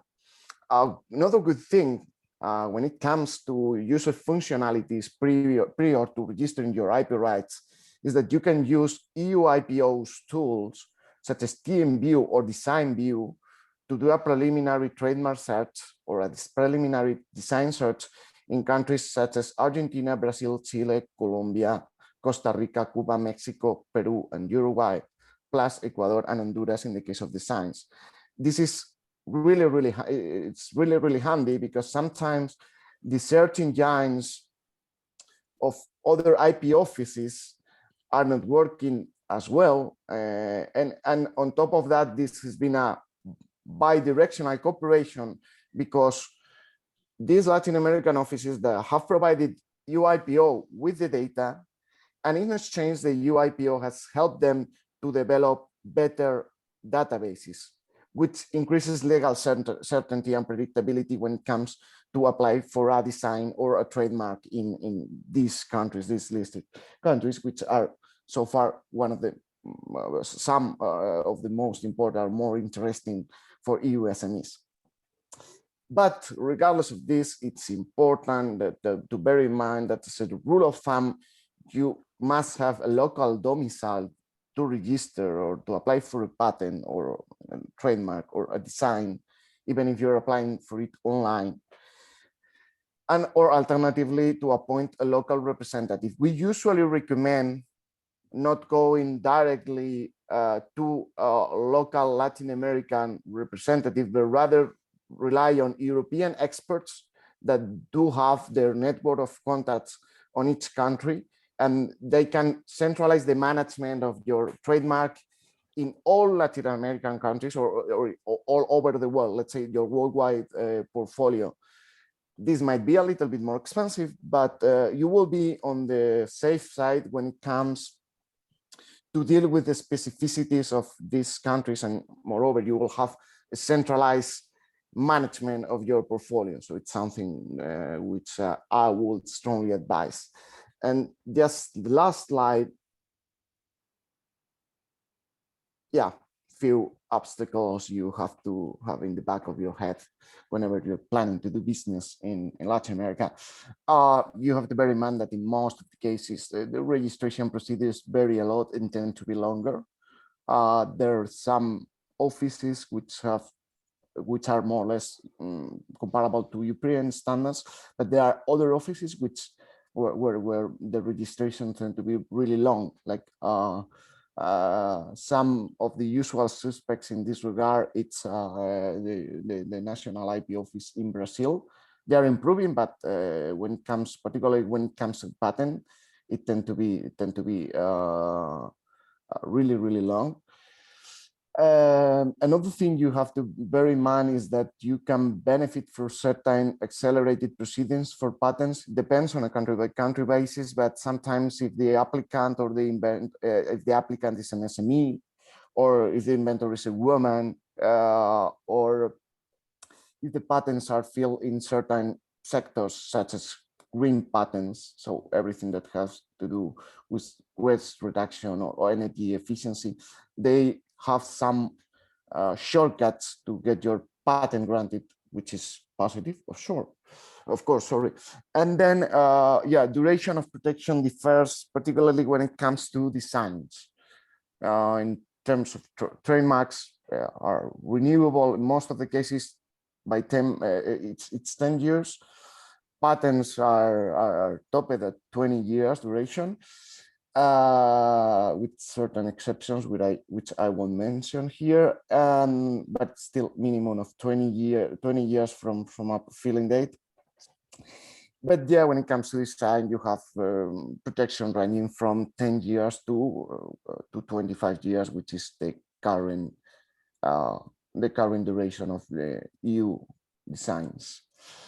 Another thing which is worth mentioning when you're having a potential conflicted trademark with here in Europe, you can have an agreement directly with the owner of the other trademark. So you've signed a trademark coexistence agreement, and then you can operate both simultaneously with the potentially confusing trademarks. But here in Latin America, it's up to the IP offices to approve this trademark coexistence agreement. The reason being basically to protect consumers from confusion. And then another thing that you need to have in mind is that sometimes non-traditional trademarks cannot be registered in many countries. Right now, almost all countries except three-dimensional trademarks, which was not the case 4 or 5 years ago. But in certain countries, it's still not feasible to register trademarks such as sound trademarks or smell trademarks or tactile trademarks. So it's important to bear in mind when you're planning to go there with your trademarks. Still, as a general rule, unless one of these Latin American markets is one of your key markets, I will rather go gradually. So I will start registering the trademark or the name as a trademark, and then the logo, and then gradually jump into more sophisticated types of trademarks, unless there are some aspects such as, I don't know, three-dimensional trademarks, which are critical to your business, and somehow you need them to operate safely. So far, that's what I can say about Latin America in roughly 20 minutes. Thank you very much. Perfect. Thanks a lot, Vicente. A few words on Southeast Asia from Benoit. Yes, sure. We're jumping from a regional HELPDESK to another regional HELPDESK, and here in Southeast Asia, we have the 10 official countries. So I will just go quickly through some specificities for each IP rights, and we'll start with patents, invention patents. You have to be aware that there is no global protection system. So you will have to apply and register a patent for each country of Southeast Asia. There is the national application versus the international patent registration systems, the PCT, which was mentioned by Vicente, and also the priority dates and deadlines which applies, the Paris Convention. In Southeast Asia, we have invention patents, but like in many other countries, you can also apply and register for utility models. Utility models, they're also called simple patents, petty patents, innovative patents, or maybe also utility solution patent, depending on the country in which you are looking. These utility models, they provide protection of what the so-called minor improvements. They are mainly used for the second generation technologies or inventions. And unless patents, when you apply for a utility model, you will have a less stringent requirements. So the assessment will be softer. The examination process, well, is also reduced. The duration of protection is shorter than for a patent. And well, I would just briefly tell you in which countries this specific right is available. It's available in Cambodia, in Indonesia, Laos, Malaysia, Philippines, Thailand, and Vietnam. And surprisingly, no utility models in Singapore as well. So I will switch now into trademarks. Again, no global protection system, but you can use either the national trademark protection way or the international trademark protection way. We had the Madrid agreement, Madrid system, what we call. There is a very important feature, very important rule. It was said by Hannah that in India it's the first to use. Here in Southeast Asia, like in Europe, it's the first to file. So it means that the the first person filing a trademark application would have a right over other competitors and other third parties. Remember to use efficiently and according to the list of products, goods and services that were mentioned in the trademark application. This is very important for 2 specific countries in Southeast Asia, in Cambodia and in the Philippines, where there is a mandatory time for filing what we call a declaration of actual use.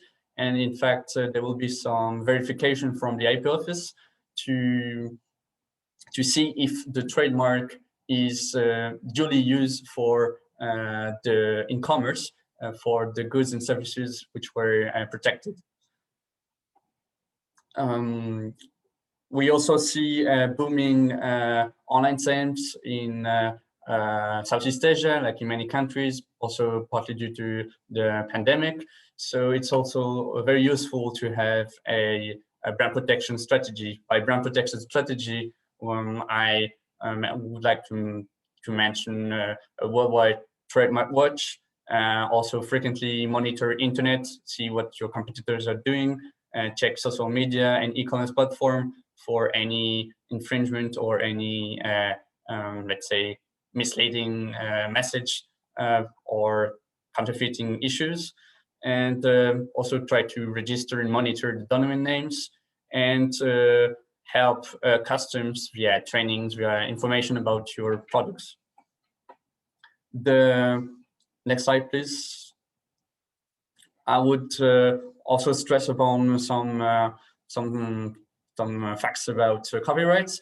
In Southeast Asia, we have, it was already mentioned by the others, the Berne Convention, international treaty, or we have the possibility for some countries, it's very unique, you can register your copyright through a very different IP office, the Copyright Office. And basically this copyright registration system is available in almost, I was just checking the comments from Sandra, the Declaration Actual of Use, a great idea. So many companies pay for a trademark, but not to use it. Yes, and this is a tendency, a trend that we see a lot like before many offices, that there are many sleeping trademarks, like trademarks which were filed and are not being properly used. So back to copyrights. It's the copyright registration system per se is available in all the countries of Southeast Asia, but not in Singapore, neither in Brunei. It's very important to register and not just to rely on the Berne Convention, and whenever it's possible, register the copyright before one of the countries of Southeast Asia where it's available. And it's one of the quickest registration procedures. It's taking about 15 days in Cambodia, Indonesia, and Vietnam, and also very inexpensive, as most of the time the official fees are really low. You can find all the costs of the official fees part on our guidelines, also available on the website. When it comes to designs, also called industrial designs, there is no specific global protection system. Again, you need to apply and register in each country of Southeast Asia if such IP rights exist. There is no harmonization of the condition, the substantive conditions, and the related formal requirements to register such IP rights. So you have to check the practice and also the legislation for each country. Unlike within the European Union, you will not find any unregistered design protection in Southeast Asia. And so you have to register your design as soon as possible. For the design, I also have to mention that we have an international system, like for patents, the PCT, and for trademarks, there was the Madrid system. Here for designs, we have the Hague system. for the international registration of industrial designs. As of today, 4 Southeast Asian countries are part of this international system: Brunei, Cambodia, Singapore, and Vietnam. So you will be able to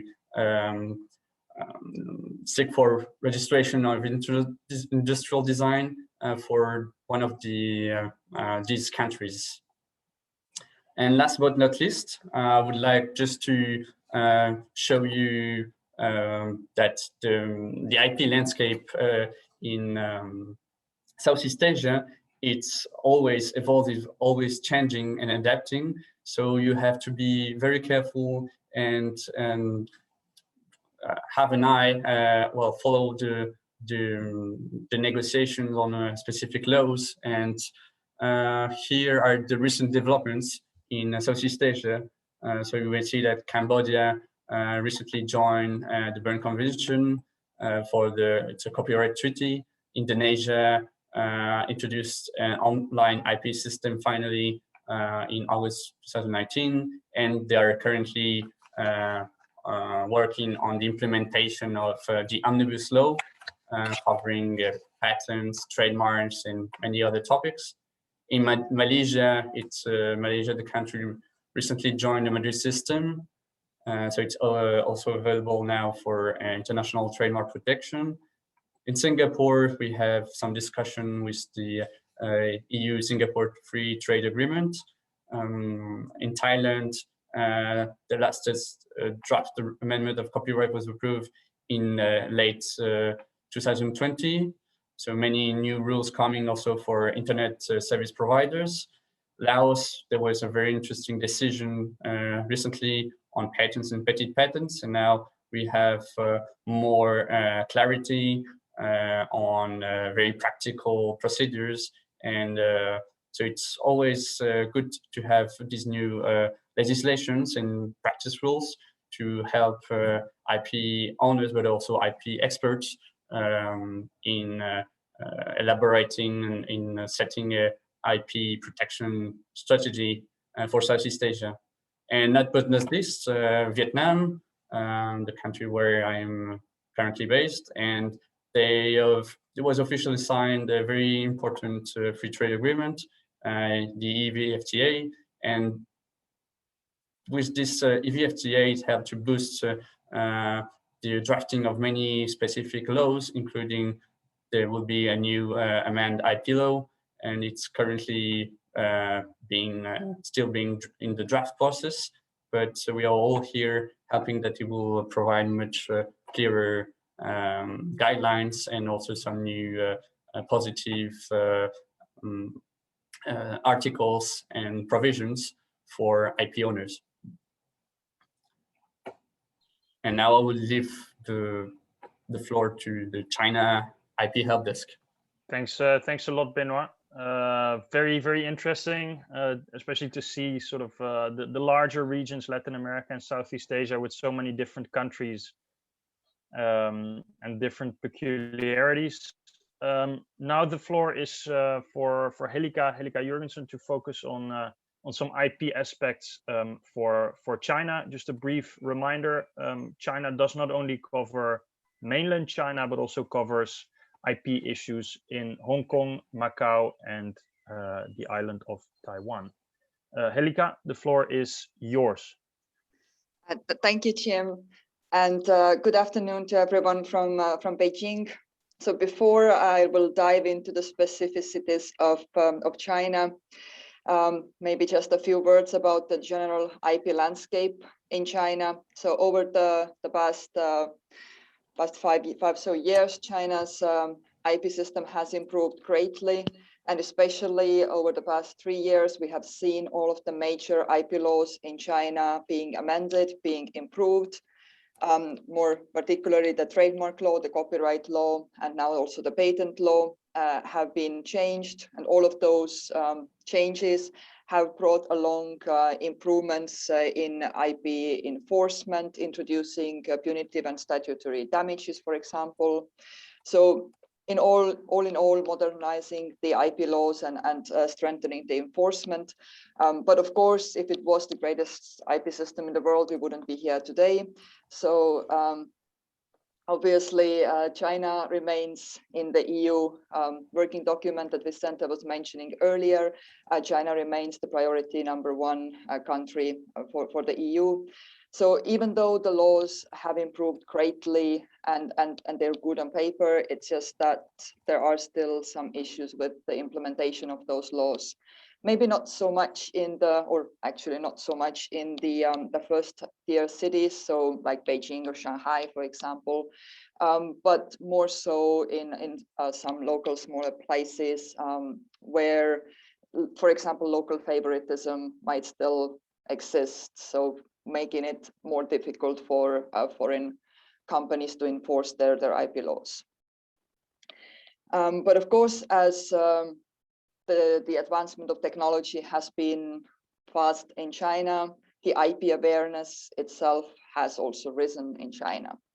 But that also means for the European SMEs something to really pay attention to is that since the IP itself has become more important to the Chinese entrepreneurs here, they are very careful at protecting their IP. So European enterprises have to be also careful of not infringing upon Chinese IP rights as well, because as the IP awareness is relatively high here in China, they might spot any infringements, and then obviously lawsuits will follow very quickly, as China is one of the most litigious countries when it comes to IP protection. And so yes, as Jim also mentioned, in China, we're talking about mainland China, Hong Kong, Taiwan, and Macau, and those are all 4 different, very distinct IP jurisdictions, having their own local specificities. So now let's dive into the specificities, and let's first talk about trademarks. Jim, if you change the slide, thanks. So with regards to trademarks, as with Southeast Asia, with many other countries, China uses the first to file system. So therefore, it is very important to register your trademark here as soon as possible, preferably at the moment when you're thinking about starting or thinking about establishing your business in China or selling to China. Even though the new trademark law kind of outright bans the bad faith trademark registrations, or bad faith trademark registrations being that someone else registers the EU SME's trademark as their own, and then later with the intention of selling this trademark back to the original trademark owner. So even though the new trademark law does ban this kind of activity, it still exists. One thing to really understand is that bad faith registrations, be it for trademark, be it for copyright, I'll talk about it later, is also a business model in China.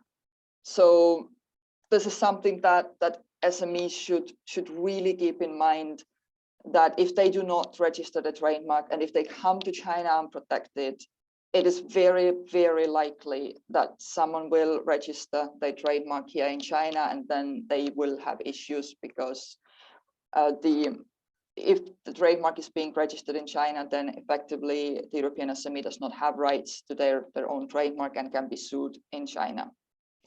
And usually those companies then try to sue because they would like to try to use this as a bargaining chip in order to sell the trademark back to you at a later stage. So with regards to China, another particularity is that even though China does generally use the NIST classification system, it also further divides the classes used in NIST classification into subclasses. And this is very important to pay attention to be sure that your trademark is registered also in the correct subclasses. In China, it is also possible to use the Madrid system.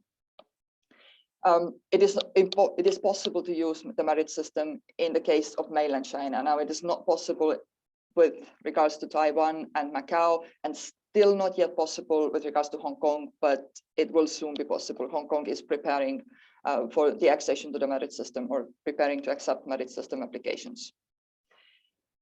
So when applying through the merit system, one thing that is important to keep in mind is that after you've obtained your registration, you also need a local registration certificate. The trademark registration certificate is important for pretty much anything in China. If you want to sell your products online, you will need a trademark certificate, registration certificate, or if you want to take any action against infringers, the certificate is obviously needed. Now, moving on to copyright. It's already been explained, China is also part of the Berne Convention, so copyright does indeed arise automatically. But similarly to many countries in Southeast Asia, it is also strongly recommended to voluntarily register copyright in China, and it is possible to register copyright in China. And that only applies to mainland China, not to Hong Kong, Macau, and Taiwan, where it's not possible to register it. But in mainland China, it is possible to register copyright, and it is strongly recommended to register it, because also bad faith copyright registrations happen. And we have seen cases where Chinese entities have registered the copyright of European SMEs, and then once it comes to a dispute, really the only way to cancel the bad faith registration is to go through the courts. And this is going to be rather expensive. Copyright registration is very cheap. It costs around 100 kwai. So it is less than 20 euros. So my conversion rate knowledge is not so good anymore. Been here for too long. But anyway, what I wanted to say is that it's very cheap, and definitely cheaper than realizing that someone else has already registered in bad faith your copyright, and then you would need to invalidate it later through the courts. And now a little bit about patents as well. As also mentioned in case of Southeast Asia, where you can use utility models. In China, there is also a possibility to use utility models. Utility models are usually for technical improvements of products that have lower threshold of inventiveness. Utility models are cheap to obtain, they're quick to obtain, you can get one usually within 1 year. And there is also another practice called parallel filing, which can be used to obtain invention patent and utility model at the same time. So you will have to file 2 applications for utility model and for the invention patent. Once you get granted utility model, you can already start selling, marketing your invention in China. And then once the invention patent is also granted, you will use the longer protection time of the invention patent disregarding the utility model patent. So utility models are hugely popular in China. The Chinese enterprises, even individuals themselves, try to apply for as many utility models as possible for pretty much any type of their invention.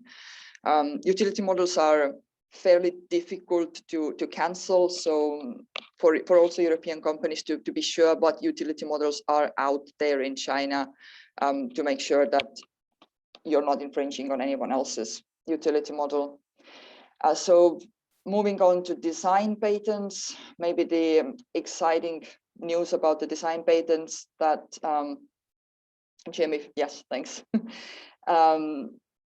Because the patent law was amended recently, and the amendment actually came to force just a few weeks ago, on the 1st of June. So design patents are now valid in China for 15 years. It used to be 10 years, so now they are valid for 15 years. And a great thing, also partial designs are allowed. Now this is specifically great news for companies who are producing apps applications. So now it is possible to actually get protection for your design, or for the graphic user interface of your application. Now this with design rights, it's pretty similar to to many Southeast Asian countries and to India, where absolute novelty is required. So we explained this, that in Europe, also unprotected or unregistered designs can be protected. In China, it is not the case.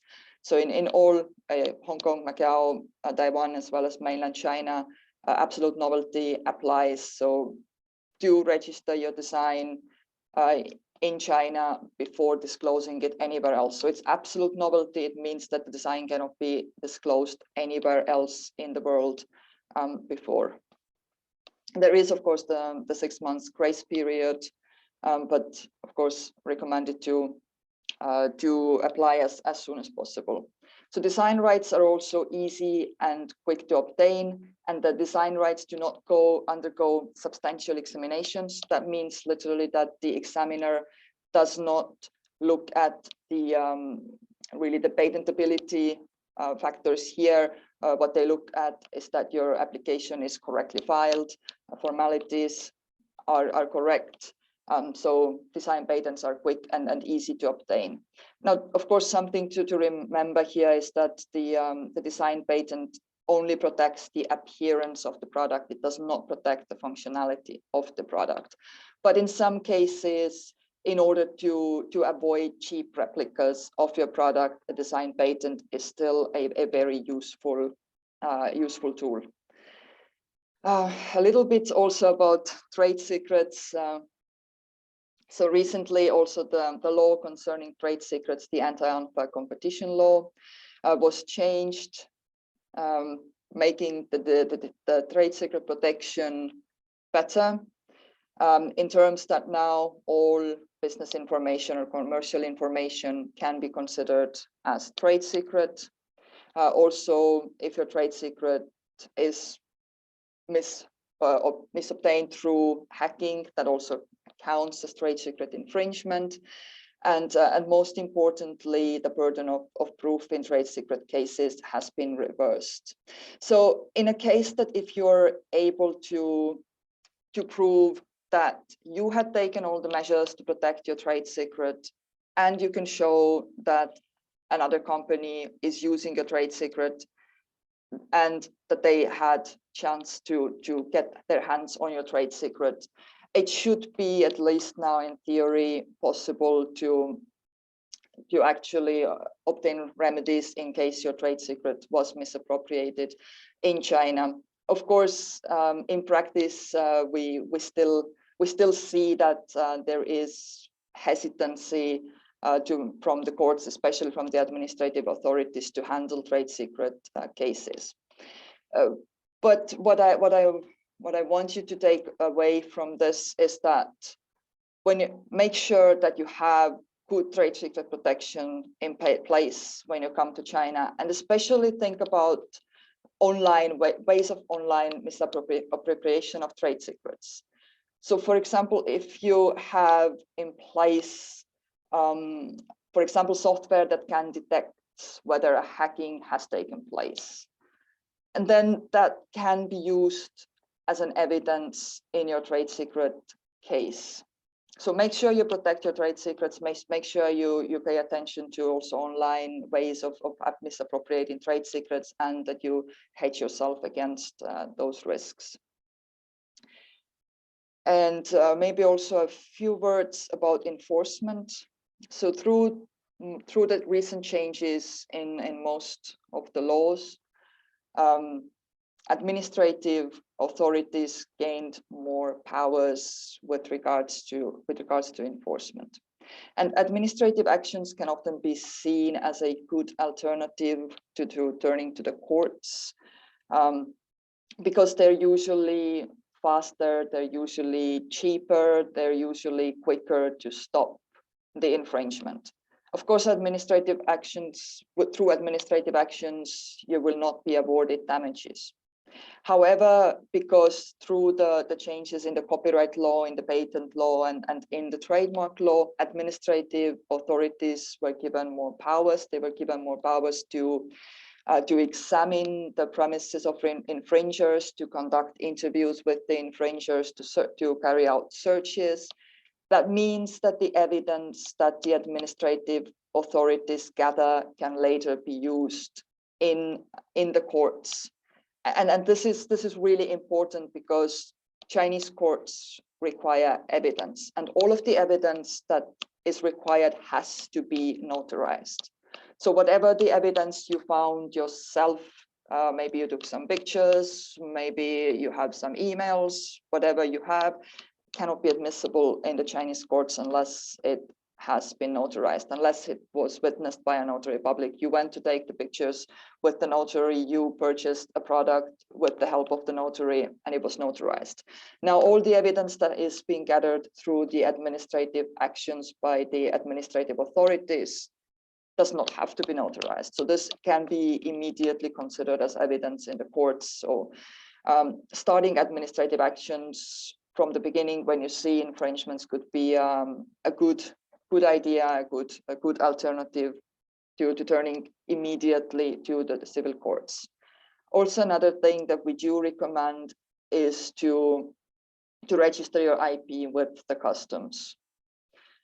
Chinese customs have the authority to, or have the right to inspect outgoing and incoming, so exports and imports. And once, if your IP is registered, then ex officio actions or actions at the initiative of the customs office are feasible. Also, one more thing to consider are the internet courts. So internet courts are another jurisdiction that handles purely online infringements. So here we're talking about, for example, infringements on e-commerce platforms or infringements on different websites, copyright infringements especially, but can also handle trademark infringements. Internet courts usually are able to deliver results, verdicts much faster than regular courts. So in case of online infringements, it is strongly recommended to also try out the internet courts, as they're faster, more cost efficient, and you will be able to usually resolve your issues in a faster and cost efficient way. I think I've covered by now all of the specificities that I wanted to cover, and then open to questions, I guess. Thanks a lot, Helika, for this concise presentation overview of some key aspects of IP in China. That also that we wanted to present today, ranging from India to Latin America, Southeast Asia, and China. And I would now strongly encourage all participants, if there's any remaining questions, to maybe unmute yourself and to share any questions that you might have. We'd obviously also be available after this meeting for any questions you might have, or any of your members might have on any of the regions that we covered today. But I think our experts are very happy to answer any outstanding questions that you might currently have. So I open for now the floor to any of the participants who have a question.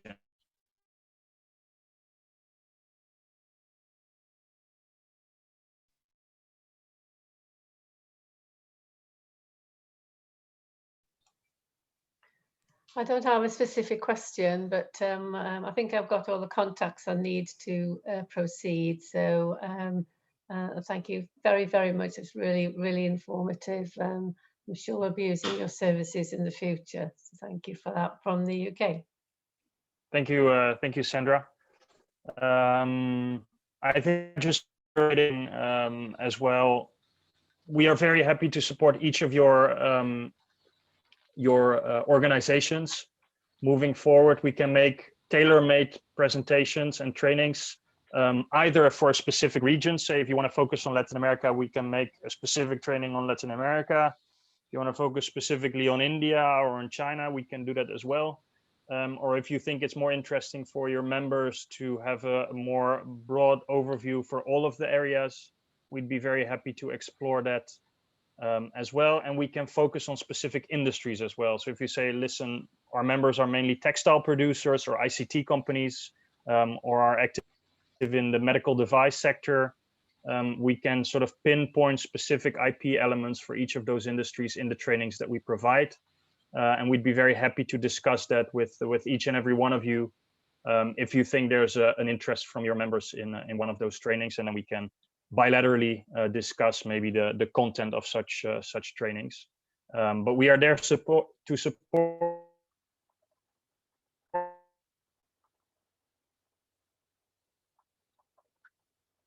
gives SMEs also a chance to talk one-on-one often with some of our experts, to specifically discuss maybe some issues with their product or their business. So we're really there to support and to help you support your members.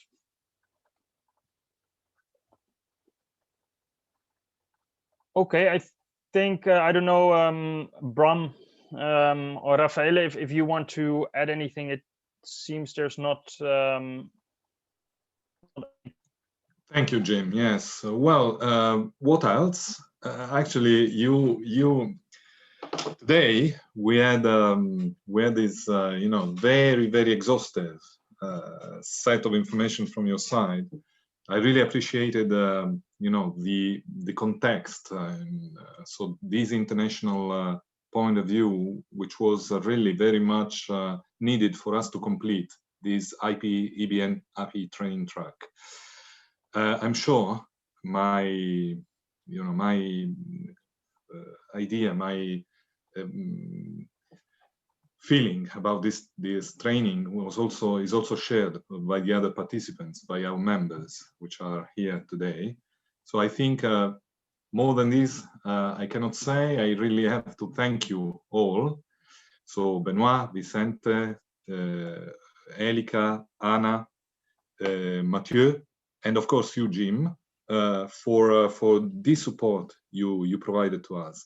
So I think now we still have some time. It's 36. So I would like really to have, if there is nothing else from your side, I mean from the IPR SMEs, maybe we can open the kind of networking session with our participants, in order for us to have a kind of additional feedback to fine-tune alternative models for this training, or to add other comments and so on. I see that Evelyn also sent out the questions regarding the the pool that we still have open. So let's answer these, and then we open the floor to the participants. Is it okay for you? Yeah, indeed, it's great. Yeah, I was just wanting to do a small remark.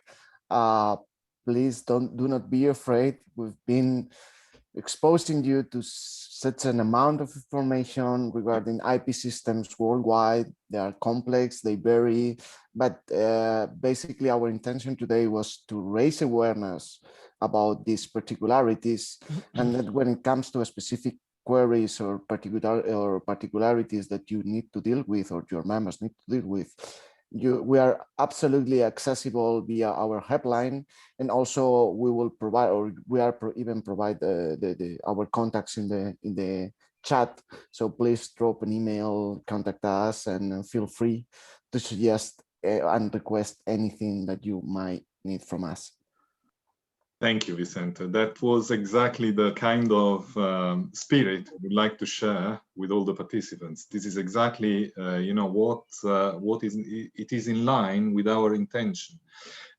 This meeting is just, I was mentioning during day 1 and day 2, this meeting is just an introduction to intellectual property.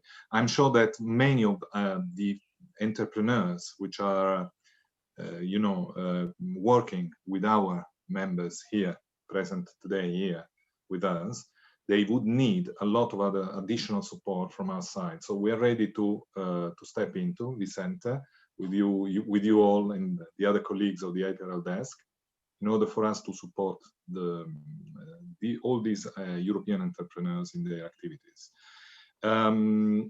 I need to also inform you, Bram rightly wrote on the chat, that we have also a survey for participants for us to assess a bit more the complete 3 days training track that we had this week.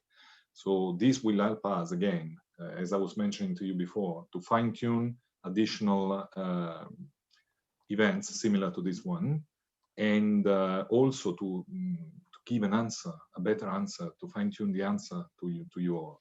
So I strongly encourage you participants to give us this feedback for us to improve our work. I see that the pool is still in course, so if you want to comment, one of you wants to comment this pool, and then we go towards the closure. I see that question 1, how would you consider your level of knowledge on IP now? I know the IP basic, but I want to learn more. Contact our help desks. Yeah, sure. Oh, I am an IP expert. Well, I really hope so after this meeting. Yes. That would be fantastic. Yeah. Yeah. Well, that's exactly what we want, actually. It wasn't me who answered this question. Oh, Vicente, you're playing. You're not playing through according to the rules, then. Yes. But Raffaele, as I understand, for the evaluation that you will do with the participants, there's no need for the help desks to be present. I understand it to be more of an internal discussion between EBN and the participants. Yes, there will be an interaction with our members, so it will be EBN driven activity. Which it's a kind of follow-up we always do after the training track, so internal training track. But of course, Jim, we will share comments, evaluations, and suggestions to you all in order also from your side to improve your well, difficult to do it because it's very of course, yeah. No, but it is very good as well, very good already. I mean, the support that we appreciated today. But in any case, remarks, comments are always useful to improve. So, at the end of every presentation I'm doing in every kind of environment, every kind of subject, I always put, please give me your comments and especially remarks, because remarks, they can improve rather than praise me. Nahel is pointing at a really, really interesting issue, which is the need of having a case study. As a suggestion for improvement. I think we will be really happy once we have established the basics, so we do know the rules on how to play with it, to develop further more advanced training, which includes includes a case study or some case studies, and actually any feedback with regards which topics, which sectors you might be interested in, it will help us to do a more targeted case study. We do already have some of them published in our websites, so you can check there. But yeah, and help, please feel free to contact Jim, me, or Mathieu, and we will gather together and see what we can offer to you specifically and to the rest of participants if they're interested also in joining in such a session. Sure, this is exactly also what we would like to have as a support from your side. Of course, keep us into the loop for us then to also to interact with our members directly. We can always play the role of relay between EBN and the IPRL desk, no problem at all. So whatever, in line with what I was saying to you before, to Jim before, the feedback we will get from our participants we also share with you. So no problem at all. This is the kind of IP family, and they like to keep all of you and all of us informed. Duly informed. I don't know if the pool is still, we have still Ada. a question to the pool. So if so, maybe it's right time now to go on with that. And perhaps a mention from my end. Yeah. Yes, Daniel has a question as well. First of all, thank you, Jim, Benoit, Vincente, and all the other experts, also all the participants. Just to reaffirm, very insightful content. We will distribute at least this session publicly. I think it's a great way to introduce the services of the IP SME helpdesk to the broader EUBIC community all over Europe. So thanks again, also on behalf of the EUBIC community. The poll is, as far as I know, closed at the moment. I see Evelyn nodding. Yes, I think the outcome is we all want to know more about IP rights, even though it's a very niche topic for intermediaries. We hear from the network as well. Still, we are convinced that this construction, where we have a basic knowledge of IP rights available within incubators and other intermediaries, with the services of the IP SME helpdesk, forms a very inclusive and conclusive portfolio of services for startups and SMEs. So thanks again for stimulating this package and offering it as well. So far, Daniel, last questions, or I think if there are more questions, of course, welcome, but Daniel. More of a comment than a question, I guess. If you are thinking about designing more detailed training courses or case studies, I think we've heard an awful lot about the benefits of intellectual property, why we should use intellectual property, what kinds of intellectual property we can use, and how they would benefit the organization. I think it would be quite interesting to hear some more about what are the associated risks with intellectual property, and you know, the kind of timings that could be used to try and secure different types of intellectual property, and what the risks might be associated with publishing patents, for instance, and what companies might be able to do to kind of mitigate those risks. So if you're developing case studies, maybe that would be something that would be interesting to focus on. Thanks, Daniel. Yes, yep, that's a good. That's point. a very good comment. Yeah. It's a good point. Actually, the risk management, risk assessment, risk management is always something we need to take into consideration while talking about this kind of activities, because you know, here we are talking also of financially committing actions from you know, by entrepreneurs. So we need to take care also of this aspect. Thanks a lot. That's a good comment. Thank you. Anyone else? Yeah, well, just a quick remark with regards to what Daniel has said. We've done sort of these kind of modules, but they used to raise as a response to a specific need.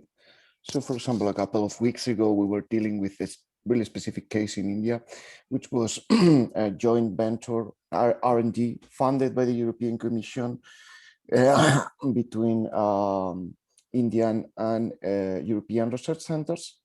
And we were basically analyzing what was the appropriate strategy on how to proceed further before disseminating or commercializing in India, and what were the most appropriate ways of proceeding.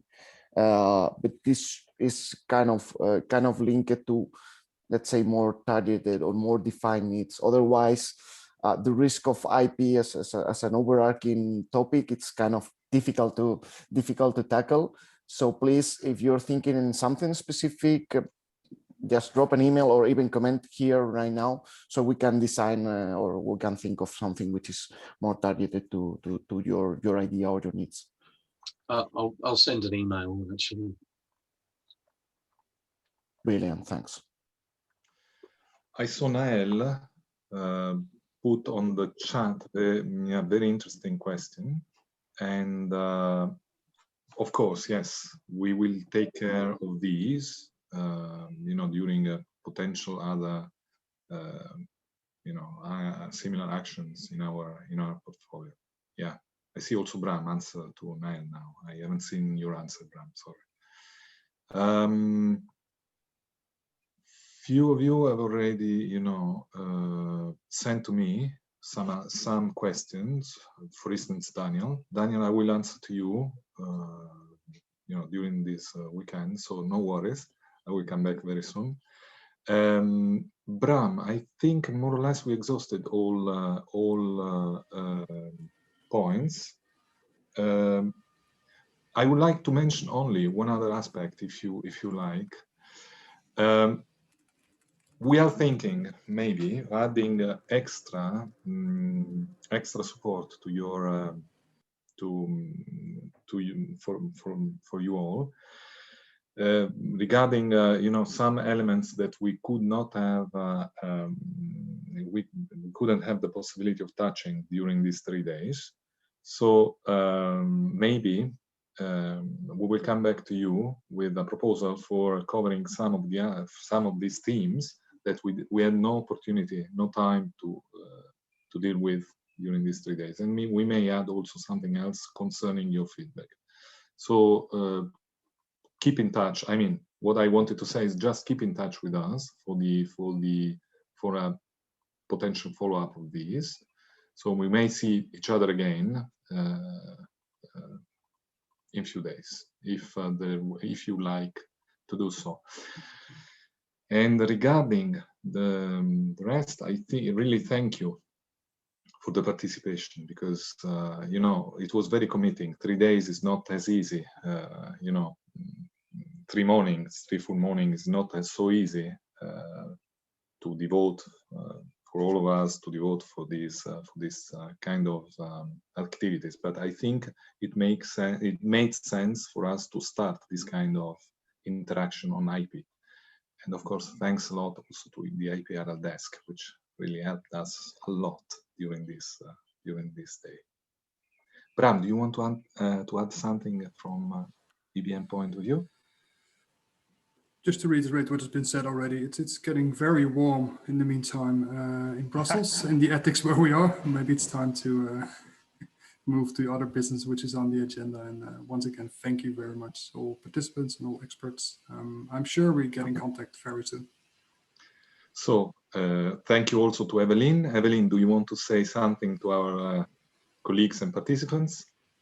Oh, just thank you everyone for joining us. We will follow up via email, where we will be sharing with you a folder that will have a link to the recordings, as well as the materials that you've seen during the week.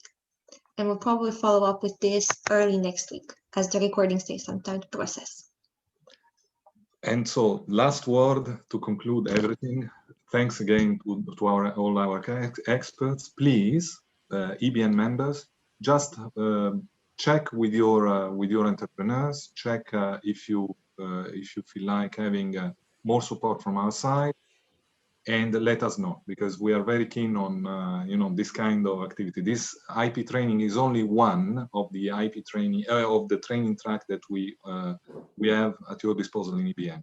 So feel free to contact Bram, Evelyn, for these kind of follow-up you may need in terms of knowledge